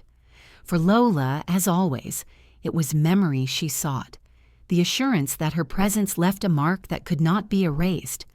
Beyond the stage, she moved easily through the saloons and gambling halls that were the true heartbeat of the frontier. She gambled recklessly, her laughter ringing above the clatter of dice and the shuffle of cards. Some nights she won fortunes, other nights she lost them, yet always she played with the same fearless abandon, as though money were merely another mask to don and discard. Men watched her with fascination, some dazzled by her charm, others infuriated by her sharp tongue and refusal to be cowed. Quarrels were common, sometimes erupting into violence, yet Lola never retreated. She faced every insult, every challenge, with the same defiant fire that had once unsettled the nobility of Munich. Stories of her adventures spread quickly through the mining towns. One tale told of her riding into a camp with a whip in hand, scattering men who had dared mock her. Another spoke of her standing upon a gambling table, denouncing cowards who questioned her courage. Whether all were true matters little, for Lola had long since understood that legend was more enduring than fact. The frontier embraced her as both queen and curiosity, a woman larger than life who lived as though consequence itself were beneath her. Yet California, like every stage she had trodden, grew weary. The applause waned, the novelty faded, and debts once more pressed upon her. Managers complained of her temper, creditors pursued her through towns, and even miners, once enthralled, began to turn their attention to newer spectacles. Her marriage to Patrick Hull, the young journalist she wed in this restless period, quickly unraveled into quarrels as fierce as any she had known. Their love, if love it could be called, burned hot and brief, leaving behind little but bitterness and another layer of scandal. Once more, Lola stood alone, her only constant companion the relentless motion of her own life. In these years, she embodied both the vitality and the fragility of the frontier. She was adored, reviled, celebrated, mocked, but always she was present. Always she commanded attention. For the miners, she was both entertainment and myth, a reminder that the world beyond the diggings was filled with women who could dazzle kings and topple thrones. Yet for Lola herself, each performance carried the sting of impermanence. She could hold an audience for an hour, a town for a season, but never a place or a person for long. The cycle of ascent and decline, of applause and exile, continued unbroken, as though she were fated to dance forever at the edge of ruin. And still, she did not yield. Even when creditors circled, Even when audiences jeered, she carried herself with the same proud carriage, the same flash of defiant eyes. In her laughter there was challenge, in her anger there was fire, and in her presence there was always the echo of her past triumphs. The King of Bavaria might have fallen, the salons of Paris might have sneered, but Lola Montez remained, her very survival a performance as bold as any dance. One might ask whether she believed, in those taverns thick with smoke, that her life had descended from grandeur into farce, or whether she saw in California another kingdom of its own, as worthy of conquest as Munich or Paris. Did she mourn the palaces she had lost, or did she embrace the saloons as stages equal in their own way? The answer, as always with Lola, is hidden beneath layers of mask and myth, for she revealed and concealed with equal skill. And so, as this chapter closes, we leave her in a dusty town at the edge of the Sierra, the laughter of miners echoing in the night, the glow of oil lamps casting long shadows across wooden walls. The sound of cards being shuffled drifts through the open door, mingled with curses and songs, and Lola's voice rises above it all, commanding, mocking, unyielding. Yet even here, even now, the applause is fleeting, the debts insistent, and the horizon once more calls her forward. The night air grows cool, and somewhere beyond the camp a coyote cries, its voice thin and mournful, carrying with it the reminder that nothing lingers long upon this earth, not gold, not glory, not even scandal. The cry of the coyote faded into the distance, a thin lament that seemed to echo the transience of Lola's days in the mining towns, and with its vanishing call, she turned once again toward a new attempt at permanence. She had been the courtesan of a king, the enchantress of Parisian salons, the scandal of Bavarian politics, the queen of Californian saloons, and still the hunger for stability flickered within her, even if she disguised it beneath laughter and boldness. It was in this restless search that she entered into her third marriage, a union less with romance than with the shadow of hope, though hope for Lola was always a fragile companion. Her new husband was younger, a man of vigor and ambition, drawn to her notoriety as much as to her beauty. In him she saw perhaps a chance to steady the wild rhythm of her life, to anchor herself in something that resembled constancy. For a moment the prospect of permanence seemed within reach. The vows were spoken, the promise made, and in the eyes of strangers it might have seemed that Lola Montez at last sought to transform her tumult into domesticity. Yet the patterns of her life were not so easily undone, and what began with promise soon dissolved into quarrels, debts, and disillusion. Marriage for Lola had never been sanctuary. Her first, in India, had ended in abandonment. Her second, in California, had collapsed beneath fury and recrimination. Now the third followed the same course, undone by her temper, by his youth, by the clash of wills too strong to reconcile. The quarrels spilled beyond their walls, whispered in towns, recorded in newspapers that delighted in her continued scandal.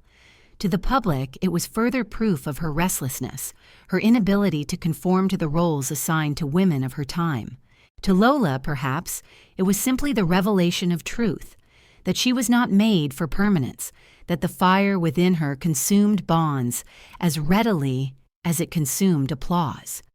And yet, in these restless years, there was also vulnerability. She was no longer the youthful enchantress who dazzled with every gesture. Time was pressing upon her, gently but insistently, and the stages of America were not as forgiving as the salons of Europe had once been. The miners who had once cheered her now sought new entertainments. The audiences who had crowded halls now looked elsewhere.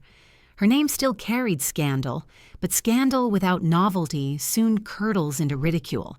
She faced debts that grew heavier, lawsuits that multiplied, friends who drifted away when her fortunes waned. Still, she laughed. Still, she carried herself with defiance, but the weight of impermanence pressed upon her more deeply than before. Her lectures continued, though with mixed reception. Some towns welcomed her as a curiosity, eager to hear the voice of a woman who had defied kings and toppled a throne. Others jeered, mocking her accent, dismissing her as a relic of scandal past. She spoke of morality, of independence, of the lessons of her own life, but the contradictions were too sharp for many to take her seriously. How could the courtesan of Bavaria now preach virtue? How could the woman who had scandalized Europe stand before them as moralist? Yet in these contradictions lay her essence, for Lola was never singular. She was always shifting, always reinventing, always both sinner and preacher, dancer and lecturer, queen and exile. Her third marriage, brief and bitter, ended as the others had, leaving her again alone, her only companion the relentless motion of her own life. But loneliness did not break her. She pressed onward, seeking new towns, new audiences, new stages upon which to project her restless legend. The coyote's cry that had once marked her departure from California now seemed to follow her across the plains, a reminder that permanence was a mirage, that she was fated to wander, to perform, to live always in the fragile space between adoration and contempt. There is in this chapter of her life a sense of deepening melancholy, as though the brilliance of her earlier years had begun to dim, yet she refused to extinguish it. She could not return to Munich, to Paris, to the courts of Europe where she had once held sway. She could not remain long in the mining towns that had briefly adored her. Instead, she moved through America like a ghost of old scandal, still vivid, still defiant, yet always shadowed by the knowledge that her greatest triumphs were behind her. The applause was thinner, the debts louder, the lovers fewer. And yet, she endured, because endurance itself had become her art. What does it mean to live without permanence, to burn through marriage after marriage, audience after audience, city after city? Was she cursed by her own restless fire, or did she embrace it as freedom, the refusal to be chained by expectation? Did she long, in the quiet of night, for a single hand to steady her, a single place to rest? Or did she laugh at the very thought of permanence, seeing in it only another cage? The answers are hidden, as so much of her life is hidden, beneath the masks she wore and discarded, beneath the laughter and the quarrels, beneath the endless reinventions that sustained her. And so we leave her here, her third marriage broken, her debts mounting, her stage shifting once again. The night is quiet, but the echo of that coyote still drifts through the air, its cry a lament and a prophecy alike. Lola listens, perhaps, as she gathers her things, ready to move once more into the uncertain road ahead. The fire within her still burns, though its light flickers, and the shadows it casts are long and restless. The lingering cry of the coyote hung in the air like a prophecy, and as Lola Montez gathered her belongings and moved once again along uncertain roads, the sound seemed to follow her. It was not only a lament for what she had lost, but a foreshadowing of what lay ahead, for the years that followed marked the slow unraveling of her glitter, the fading of her fire into shadows of debt, weariness, and decline. She who had once commanded kings and enthralled crowds now found herself struggling to hold even the smallest audience, her name still spoken, but more in ridicule than in awe. Her ventures in America grew increasingly desperate. The theaters that once welcomed her with curiosity now hesitated, their managers wary of her temper and of the debts she left in her wake. Lawsuits accumulated like autumn leaves, each one a reminder that her recklessness carried costs that could no longer be ignored. She continued to lecture, to retell her story, to weave her scandals into words that might still draw a crowd. But the novelty was fading. Audiences who once leaned forward in fascination now leaned back with skepticism, muttering that they had heard these tales before. Lola did not cease to fight. She wrote, she performed, she quarreled, she cajoled. Yet the vitality that had once carried her through Europe and California now seemed to exhaust her more quickly. The years of relentless reinvention weighed heavily, and though she masked her weariness with laughter and bravado, those who watched closely could see the shadows deepening beneath her eyes. Her beauty, though still striking, no longer bore the unassailable glow of youth, and in an age where women's worth was often measured by their appearance, this shift was cruel. She adorned herself with silks and jewels when she could, but creditors often stripped them away, leaving her with little more than the memory of grandeur. Still, she carried herself proudly, never admitting defeat. She would enter lecture halls as though they were palaces, speaking with the authority of one who had faced kings and revolutions. She would argue with creditors as though they were courtiers, demanding respect even when she could not pay. Her laughter, sharp and defiant, still rang out in taverns and parlors, though it now sounded more brittle, more desperate, as though laughter itself had become her last defense against despair. Behind her boldness lay the reality of poverty. Lodgings grew smaller, meals more meager, companions fewer. Those who had once gathered around her for the brilliance of her flame now drifted away, unwilling to share in the ashes.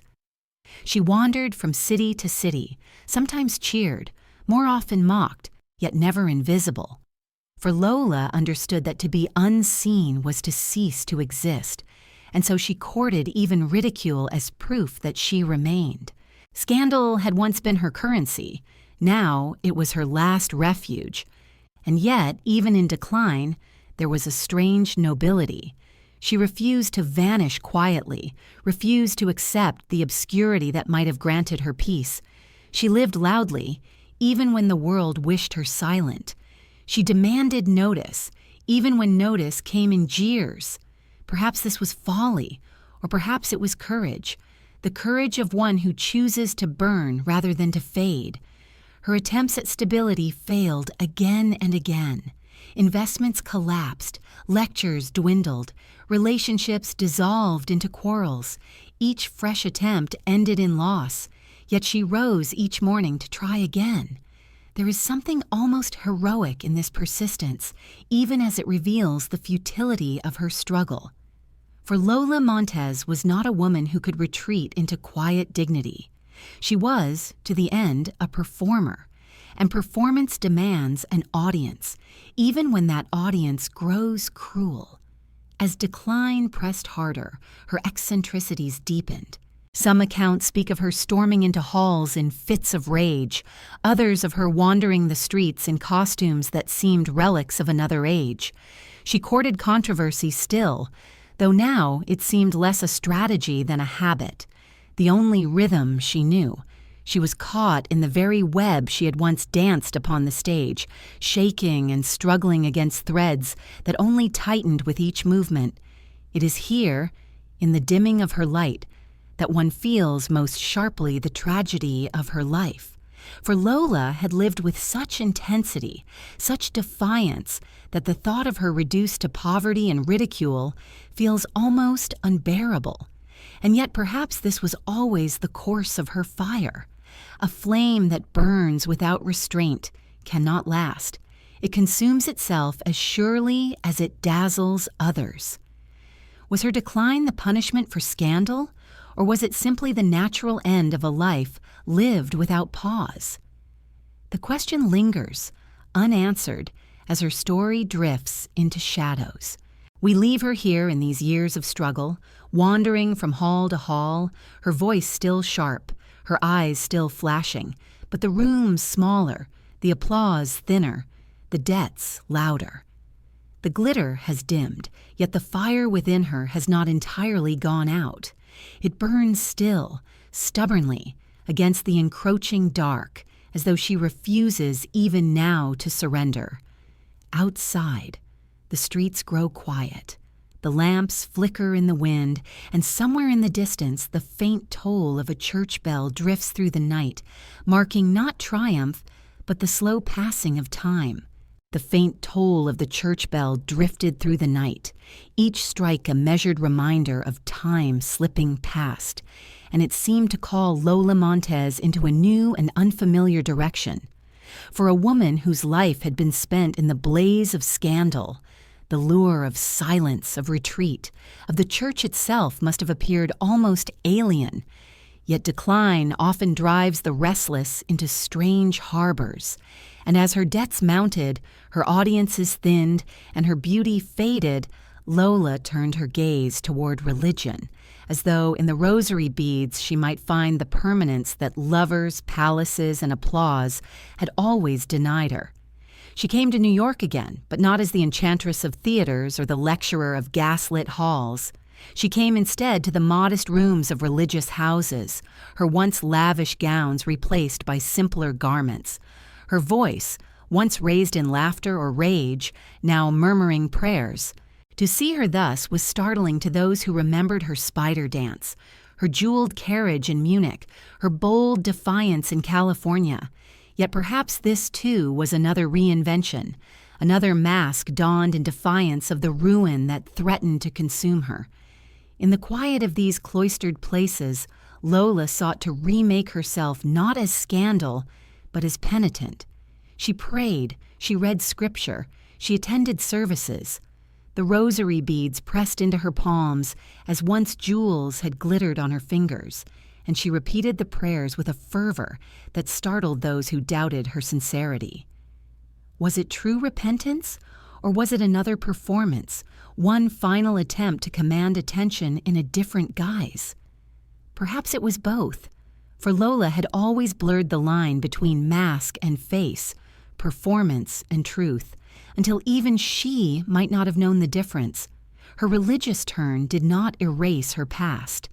The newspapers still wrote of her scandals, her debts, her quarrels. To some, she was a fraud, play-acting at piety as once she had play-acted at Spanish identity. To others, she was a tragic figure, a woman broken by the weight of her own fire, seeking solace where she could find it. In her presence, there was still the flash of the old defiance, but it was tempered now by weariness, by the knowledge that her stages were shrinking, her audiences dwindling, her time short. It is tempting to imagine her in these days sitting alone in a small room in New York, the city's noise drifting faintly through the windows, the cross hanging upon the wall, casting its shadow in the candlelight. Her hands, once restless with dance, now moved quietly over beads, her lips whispering prayers into the stillness. Did she feel peace in these moments, or only the echo of her past self mocking her? Did she believe she could cleanse a life of scandal with whispered words, or did she simply cling to prayer, as she had once clung to applause, as proof that she was still heard? The transition from courtesan to penitent is perhaps not so strange when one reflects upon the nature of her life.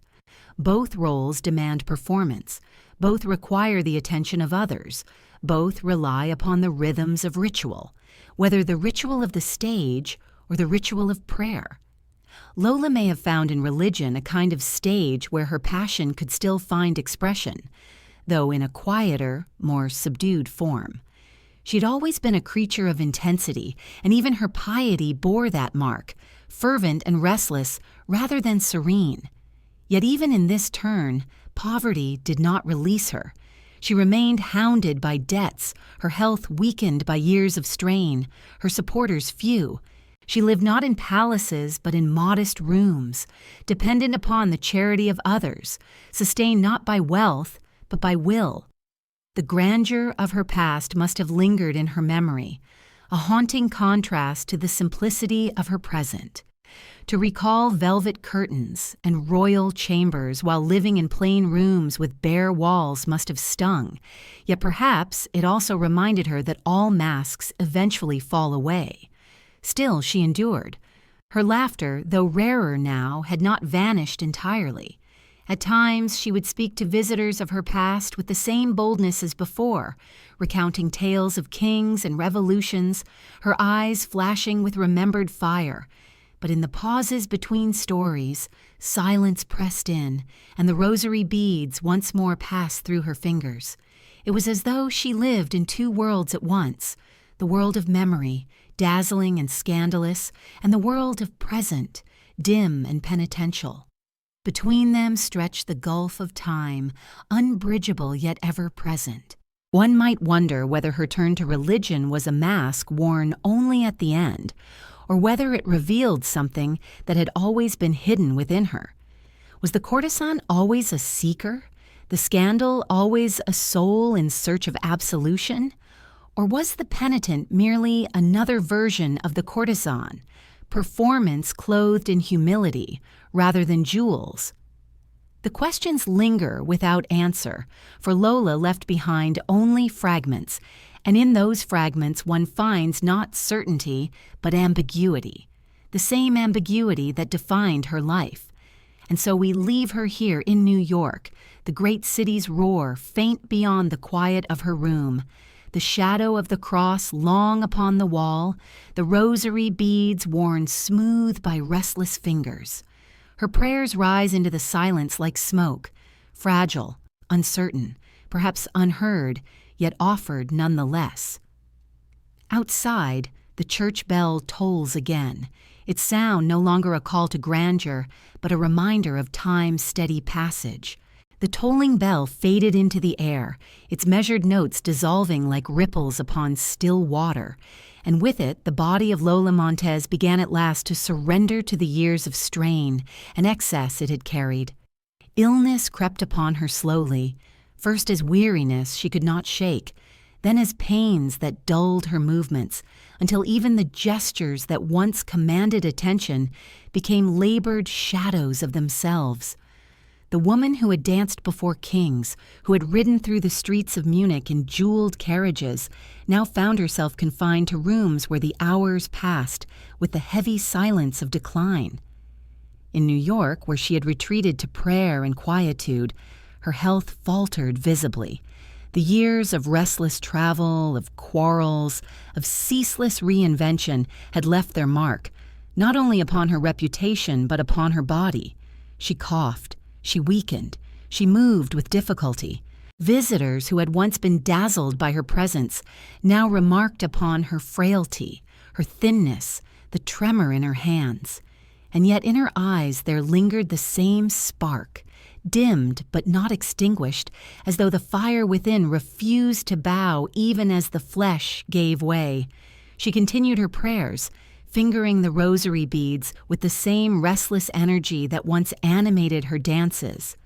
The rhythm of devotion replaced the rhythm of performance, though perhaps they were not so different. Both acts of repetition, of gesture, of offering something outward as proof of something within. Her voice, softer now, still carried the accents of Ireland, of Europe, of a life lived across continents, a life that could never be contained by a single soil. In the stillness of her sick room, those accents became ghosts, reminders of places and people long gone. Illness stripped away the trappings of her legend. There were no jewels, no gowns, no stages, no applause, only a narrow bed, a cross upon the wall, and the care of a few who remained loyal in her final days. Yet in that simplicity, there was also a kind of truth, a revelation of what lies beneath the masks. She had lived as courtesan, as dancer, as scandal, as penitent, and now she was only a woman facing the slow unraveling of life. For the first time, perhaps, she was not performing. Or perhaps even here she was, for Lola Montez had never been one to separate herself from her own spectacle. News of her illness reached some who remembered her, though fewer than before. The world had moved on, new scandals and new performers filling the columns once devoted to her. Yet there were still those who spoke her name with fascination, who recalled the fire she had brought to Europe, the upheaval she had caused in Bavaria. For them, the thought of Lola Montez fading into obscurity seemed impossible, and yet the reality was plain. She was no longer the storm of Europe, but a woman in a modest room, her body frail, her breath shallow. In her final months, she was seen occasionally in the streets, veiled, moving slowly, her once proud stride now halting. Passers-by who recognized her sometimes whispered, astonished to see the woman who had once defied a kingdom now humbled by illness. Yet even in frailty, there was dignity. She held her head high, her gaze steady, as though daring the world to pity her. For Lola had always refused pity, always met ridicule with defiance. Even as her body betrayed her spirit clung to that same refusal. There is a quiet tragedy in these years, but also a strange beauty. For decline, though sorrowful, also revealed her endurance. Few could have lived as fiercely as she had. Few could have carried so many masks, so many reinventions, so many scandals, and still found the strength to rise each day. Illness might have silenced her voice, but it could not erase the echo of all that had come before. She had burned brightly, and though the flame now flickered, its light still lingered in memory. One might ask, in watching her fade, whether she regretted the life she had lived. Did she, in the stillness of her sick room, wish she had chosen differently, had sought stability rather than scandal, permanence rather than passion? Or did she accept, even here, that her life had been lived without restraint, and that to have lived otherwise would have been to betray herself? No answer survives, for Lola left no confession, only fragments of memory in the accounts of others. Yet perhaps her silence is answer enough, for she had always lived in ambiguity, and she would die in it too. And so we leave her here, in the dim light of a New York afternoon, the sounds of the city muffled by distance, her breath unsteady, her hand still tracing the beads of her rosary. Outside, the world moves on. Carriages rumble, bells toll, voices rise and fall, but within, time has slowed to the rhythm of a failing body. The storm has quieted, the fire has dimmed, yet in the silence there remains the faintest echo of laughter, the faintest flash of defiance, the faintest reminder that this was once the woman who shook a throne. The dim light of the New York afternoon stretched longer, the sun lowering into haze, and within that stillness, Lola Montez reached the final pages of her restless life. By the winter of 1860, her body, weakened by illness and worn by decades of relentless motion, had grown fragile as thin glass. The woman who had once shaken the courts of Europe, who had defied kings and enraged crowds, now lay in a modest house on West 23rd Street, attended by few. Her name no longer thundered across headlines but whispered in curiosity or pity. She was only 39 years old, yet the weight of her living had carved deeper lines than years alone could explain. Her illness, paralysis brought on by a stroke, confined her to her bed. No longer could she stride into lecture halls or whirl upon a stage. Her limbs betrayed her, her body refusing to answer the fire of her mind. Friends who visited found her transformed, her once raven-dark hair streaked with gray, her face pale and drawn, and yet in her eyes there still flickered that spark of restless defiance, as though even death would have to rest her spirit rather than claim it gently. She prayed now more than she spoke, her rosary beads clicking softly, the rhythm of devotion replacing the rhythm of applause. The city beyond her window pulsed with life, horses clattering over stones, vendors calling out their wares, children shouting in the streets, yet her room remained a world apart, quiet, dim, heavy with the scent of sickness and candle wax. Here the storm had finally stilled, the laughter that once echoed in palaces replaced by murmurs of prayer, the jewels and silks long gone, the masks discarded. Only Lola remained, bare and unadorned, facing the end with the same refusal to vanish quietly that had marked all her living. On January 17, 1861, the restless spirit of Lola Montez finally yielded. The woman who had defied monarchs, scandalized audiences, and reinvented herself across continents breathed her last in obscurity. There was no crowd, no grand farewell, no thunder of applause, only a quiet room, a few attendants, and the silence that follows the extinguishing of flame. She died not in a palace, not on a stage, but in humble confinement. Her body surrendered, her legend unfinished, yet already being reshaped in memory. Her burial was modest, her grave dug in Greenwood Cemetery in Brooklyn. A handful of mourners gathered, far fewer than the audiences she had once commanded, far fewer than the enemies who had once shouted her name in fury. The soil of America closed over her, a final exile for the Irish-born woman who had claimed Spain, who had bewitched Bavaria, who had wandered the length of Europe and America without ever finding home. No great monument rose above her resting place, only a simple marker, its quietness a stark contrast to the tumult of her life. And yet, obscurity could not hold her entirely. Though her body lay in silence, her name still carried, whispered in the parlors of New York, recalled in the cafes of Paris, muttered in the taverns of Munich. Writers and gossipers spoke of her, retelling her story with the same blend of fact and invention that had always surrounded her. Already her legend was drifting away from the woman she had been, transforming her into a symbol of passion and ruin, of defiance and decline. In death, as in life, Lola Montez remained elusive, impossible to fix in certainty, forever shifting between truth and myth. And what does it mean that a woman who had once commanded the fate of a king should die so quietly, so forgotten? Is it tragedy, or is it fitting that the flame which had burned so brightly should vanish in a whisper rather than in thunder?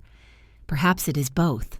For Lola's life was always a tension between grandeur and obscurity, between adoration and disdain, between the palace and the tavern. Her death, quiet and modest, was only another turn of that same paradox, another mask in the endless performance of her existence. In her grave in Brooklyn, the earth pressed down gently, and the city around her moved on. Yet the memory of Lola Montez, the scandalous dancer, the courtesan who had shaken Europe, did not vanish. It lingered in stories, in songs, in caricatures and memoirs, in the fading recollections of those who had seen her eyes flash, her hands tremble in the spider dance, her laughter defy the weight of kings. Death silenced her, but it could not erase her, for Lola had never truly belonged to the present. She belonged to legend, and legend endures. And so we leave her here, beneath the soil of New York, the winter air cold above her grave, the branches bare, the snow drifting in quiet sheets across the cemetery. The world around her hums with life, indifferent, yet somewhere in that indifference, there is also memory.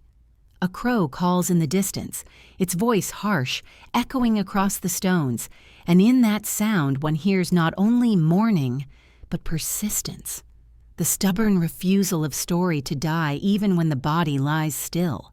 The crow's call cracked across the snowy cemetery, harsh and insistent, as if to remind the world that silence cannot last forever, that from the earth where bodies lie still, stories continue to rise. And so it was with Lola Montez.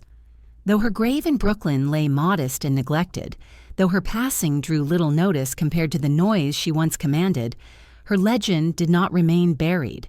Instead, it began to spread once more, reshaped and embroidered, carried by the pens of writers, the brushes of painters, the tongues of storytellers who could not resist a life so full of scandal, defiance, and tragedy.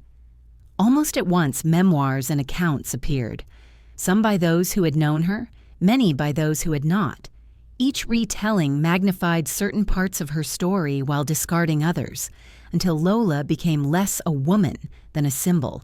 To some, she was the femme fatale who had bewitched a king and toppled a throne, a warning against passion unchecked. To others, she was a figure of liberation, a woman who lived on her own terms in a world determined to confine her. Her true self, if such a thing could be disentangled from her masks, slipped further into obscurity with each retelling, her memory refracted into countless interpretations. Artists found inspiration in her image. Painters recreated her likeness, some depicting her as the Spanish dancer she had pretended to be, others as the exotic courtesan who wielded power through seduction. Caricaturists continued to sketch her as a spider or serpent, symbols of corruption and ruin. Writers invoked her name in novels and plays, not as historical figure but as archetype, the dangerous woman whose beauty masked destruction. Even composers found her worthy of reference, her spider dance evoked in scores that sought to capture its unsettling rhythm. She became at once muse and cautionary tale, embodying both allure and danger. The irony of this transformation is sharp. In life, Lola had struggled to hold audiences, to survive debts and ridicule, to keep her legend alive through performance and reinvention. In death, she no longer needed to labor. Her story was taken up by others, reshaped and sustained without her hand. She had long feared obscurity, but obscurity proved impossible. For scandal has a way of enduring, and a woman who once held a king in thrall could not easily be forgotten. Her grave was quiet, but her legend grew loud. Yet with this growth came distortion. Writers painted her alternately as heroine and villain, as victim and temptress, as saint in penance and sinner in defiance. None could fully capture the complexity of her contradictions. For complexity rarely survives the simplicity of myth. Was she cruel or courageous, manipulative or misunderstood? Each generation chose its answer, projecting upon her the anxieties and desires of its own time. In this way, Lola Montez became less herself and more a mirror, reflecting whatever fears or fascinations others wished to see. In Bavaria, memory of her remained bitter for years. She was remembered as the foreign courtesan who had corrupted their king, who had brought scandal upon the throne and driven Ludwig to abdication. Her name was invoked in sermons as a warning against sin, in pamphlets as a symbol of political folly.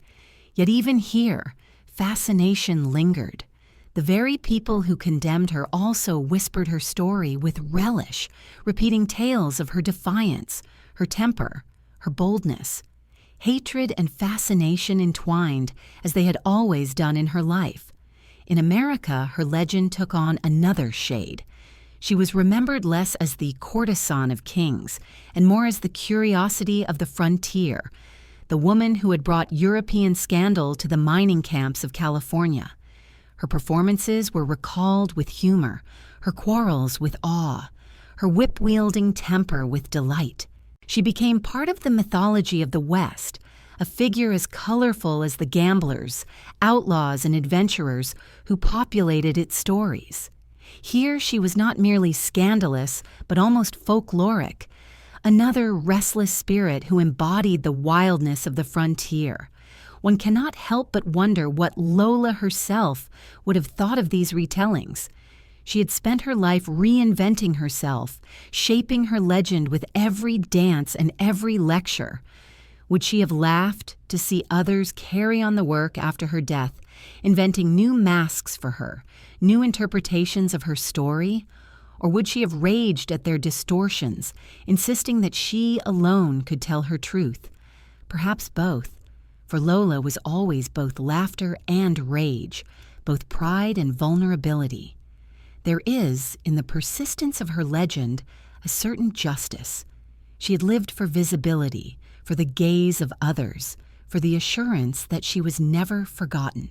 Though her final days were spent in obscurity, history did not leave her there. She rose again, not in body but in memory, sustained by the very scandal she once wielded like a weapon. In the centuries that followed, her name would appear again and again in books, in plays, in films, in the whispers of those who relish tales of passion and ruin. She became, in death, what she had always sought in life, unforgettable. And so we leave her here, not in the stillness of her grave, but in the restless movement of memory, carried from mouth to mouth, pen to pen, across decades and continents. The crow's call fades into the distance, replaced now by the rustle of pages, the scratch of pens, the murmur of storytellers who cannot resist her tale. Lola Montez is gone, but her shadow lingers, stretching across history like the echo of a dance that never truly ends. The rustle of pages and the scratch of pens carried her forward into a new kind of existence, one no longer bound to flesh, but woven into memory and myth. Lola Montez, whose body lay beneath Brooklyn soil, lived on in words, in painted portraits, in whispered tales, her image reshaped again and again by those who had never seen her eyes flash in anger, or her skirts flare in the spider dance. From Munich to Paris, from San Francisco to New York, her name drifted like smoke, altering shape with every telling, refusing to settle, refusing to fade. In Europe, where kings and ministers had once cursed her, she became a figure remembered with both bitterness and fascination. Bavaria recalled her as the courtesan who toppled Ludwig, the foreign enchantress who brought scandal into the very heart of the monarchy. Caricatures preserved her in ink long after her departure, her form entwined with spiders or serpents, symbols of seduction and ruin. Yet in paintings and recollections, she also appeared as muse, her beauty immortalized in brushstrokes softer than reality, her dark gaze made alluring rather than threatening. The same nation that had once expelled her could not resist keeping her in memory, both as warning and as fascination.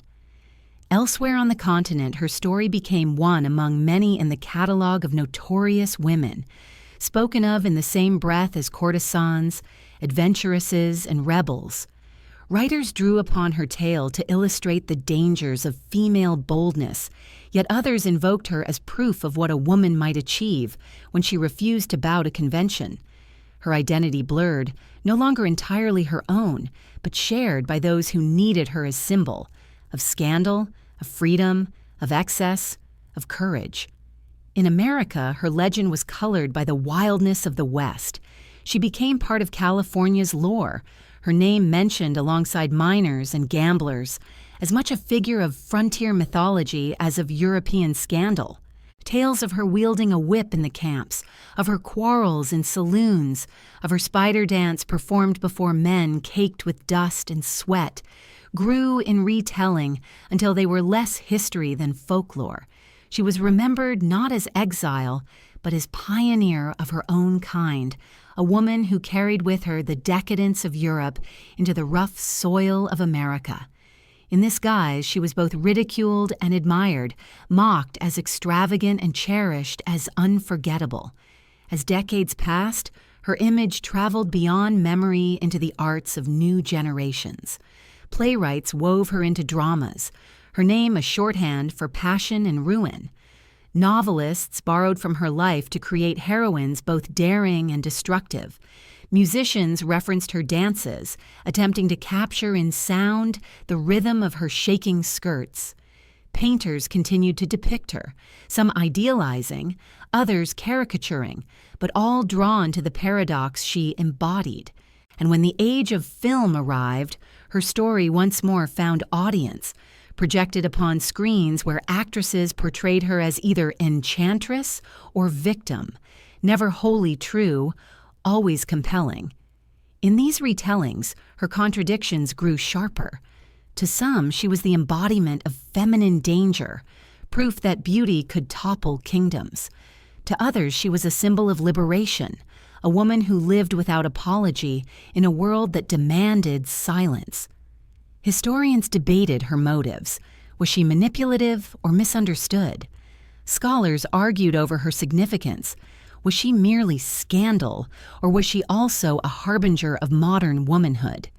Each perspective added another mask to her collection, until Lola Montez became less a single person and more a prism through which each generation refracted its own concerns. There is something fitting in this transformation, for Lola herself had lived by reinvention, by performance, by the refusal to be one thing alone. In becoming myth, she achieved what she had always sought. She could not be ignored. Though her grave was modest and her final days quiet, her legend grew louder with each passing decade, carried into contexts she could never have imagined. She had lived without restraint, and in memory she continued to defy restraint, her image expanding far beyond the narrow rooms of her birth or death. And yet, amid all the retellings, there remains the trace of melancholy. For behind the myths was a woman who once laughed, who once trembled, who once sought love and found only fleeting glimpses of it. The legends often erase her vulnerability, painting her only as seductress or destroyer. But in the silences between stories, one may still sense the shadows of the girl who left Ireland, who crossed India, who reinvented herself as Spanish dancer, who longed for stability, yet fled from it again and again. Memory makes her larger than life, but within that largeness lies the loss of her humanity. What is it we seek in preserving her name? Do we keep her alive as warning so that others will not fall into passion's snare? Do we cherish her as symbol of freedom, an early rebel against convention? Or do we simply delight in the scandal, repeating her story for the thrill of outrage? Perhaps it is all of these at once, for Lola Montez has become what each listener needs her to be, her truth forever entangled in the web of myth. And so we leave her here, not in the quiet of her grave, but in the restless hum of culture, her name resurfacing in plays, in novels, in films, in whispers across generations. The pages rustle still, the pens scratch still, the voices continue to shape her. Lola Montez dances on, not in flesh but in memory, her skirts forever trembling, her eyes forever daring, her story forever unresolved. The sound of the crow fades, replaced by the distant murmur of theaters and cinemas, of readers turning pages, of audiences who do not know her face, yet know her name. The murmur of theaters and the turning of pages echoed faintly, carrying her story into places she herself had never set foot. And in that ceaseless movement, her legend drifted further from the fragile woman who once lived and breathed. Lola Montez, once Eliza Gilbert of Ireland, had become less a figure of flesh and more a symbol. Her restless gaze preserved across centuries, her scandal retold until it hardened into myth. And yet, in closing her story, one is drawn not only to the fire that dazzled, but also to the ashes it left behind. For her life was both triumph and ruin, both brilliance and tragedy. What remains most vivid is her refusal to live within the lines drawn for her. At a time when women were expected to submit, to be silent, she chose instead to defy, to shout, to laugh, to demand. She fashioned herself anew again and again, wife, dancer, courtesan, muse, exile, lecturer, penitent, as though each role were a costume to be donned and discarded. To some, this made her deceitful. To others, it made her free. Perhaps it was both. For Lola lived in the tension between truth and performance, between mask and face, never wholly one or the other, always shifting, always elusive. Her fire burned through continents. She scandalized London, bewildered Paris, shook Bavaria, wandered America. Wherever she went, she left controversy in her wake, yet also fascination. Even those who despised her could not forget her. Kings surrendered thrones, miners stomped their boots, audiences gasped in outrage, and still her presence lingered. She was not the greatest dancer, nor the most faithful lover, nor the wisest speaker. What she possessed was rarer, the ability to command attention, to become unforgettable, to etch her name into the memory of those who crossed her path. And yet passion without restraint carries its own destruction. Her life was a cycle of ascent and collapse, of applause and exile. Each triumph bore within it the seed of downfall. Each reinvention demanded another. She could not hold on to palaces, nor to lovers, nor to wealth, nor to peace. She lived as a flame lives, brilliant but consuming, casting both light and shadow until nothing remained but smoke. Her death, quiet and modest, was the inevitable contrast to the storm of her years, the final irony of a life spent resisting silence only to end in it. Still, what endures is not her fall, but her legend. She lives on in the cultural memory of Europe and America, in paintings, plays, films, and stories. She is remembered as seductress, as rebel, as destroyer, as muse. Each generation has reshaped her to its own need, finding in her either warning or inspiration. The real woman, the one who once laughed in a tavern, who once trembled with illness, who once whispered prayers in a quiet room, has been obscured. But perhaps she would not have minded. For Lola Montez was always more legend than life, always more mask than face. What lesson, if any, can be drawn from her? That passion must be tempered, or that passion must be pursued at any cost. That scandal destroys, or that scandal immortalizes. Her story resists conclusion, as she herself resisted confinement. To seek certainty in her life is to misunderstand it, for she was not a parable but a paradox, not a moral but a mystery. Perhaps it is enough simply to remember that she lived fiercely, without restraint, without apology, burning through her brief years with an intensity that few dare to match.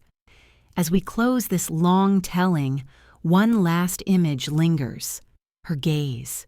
In portraits and sketches and recollections, her eyes hold that same restless spark, daring, questioning, mocking, refusing to be contained. It is the gaze of a woman who defied convention, who embraced scandal, who lived as though tomorrow were always uncertain. It is the gaze that toppled a king, that unsettled a continent, that still unsettles us now, across centuries. And so her story drifts back into silence, leaving only questions. What is left when passion burns itself out? Is it ruin, or is it memory, or is it both entwined? Was Lola Montez destroyed by her own fire, or was she fulfilled by it, having lived entirely upon her own terms? We cannot know. We can only feel the echo of her presence, faint but persistent, like a distant melody that lingers long after the dancer has vanished from the stage. The night settles gently. The murmur of theaters fades. The pages close, and the restless figure of Lola Montez recedes once more into history. Yet her legend remains, daring us still to remember, daring us still to wonder, daring us still to ask what it means to live without restraint.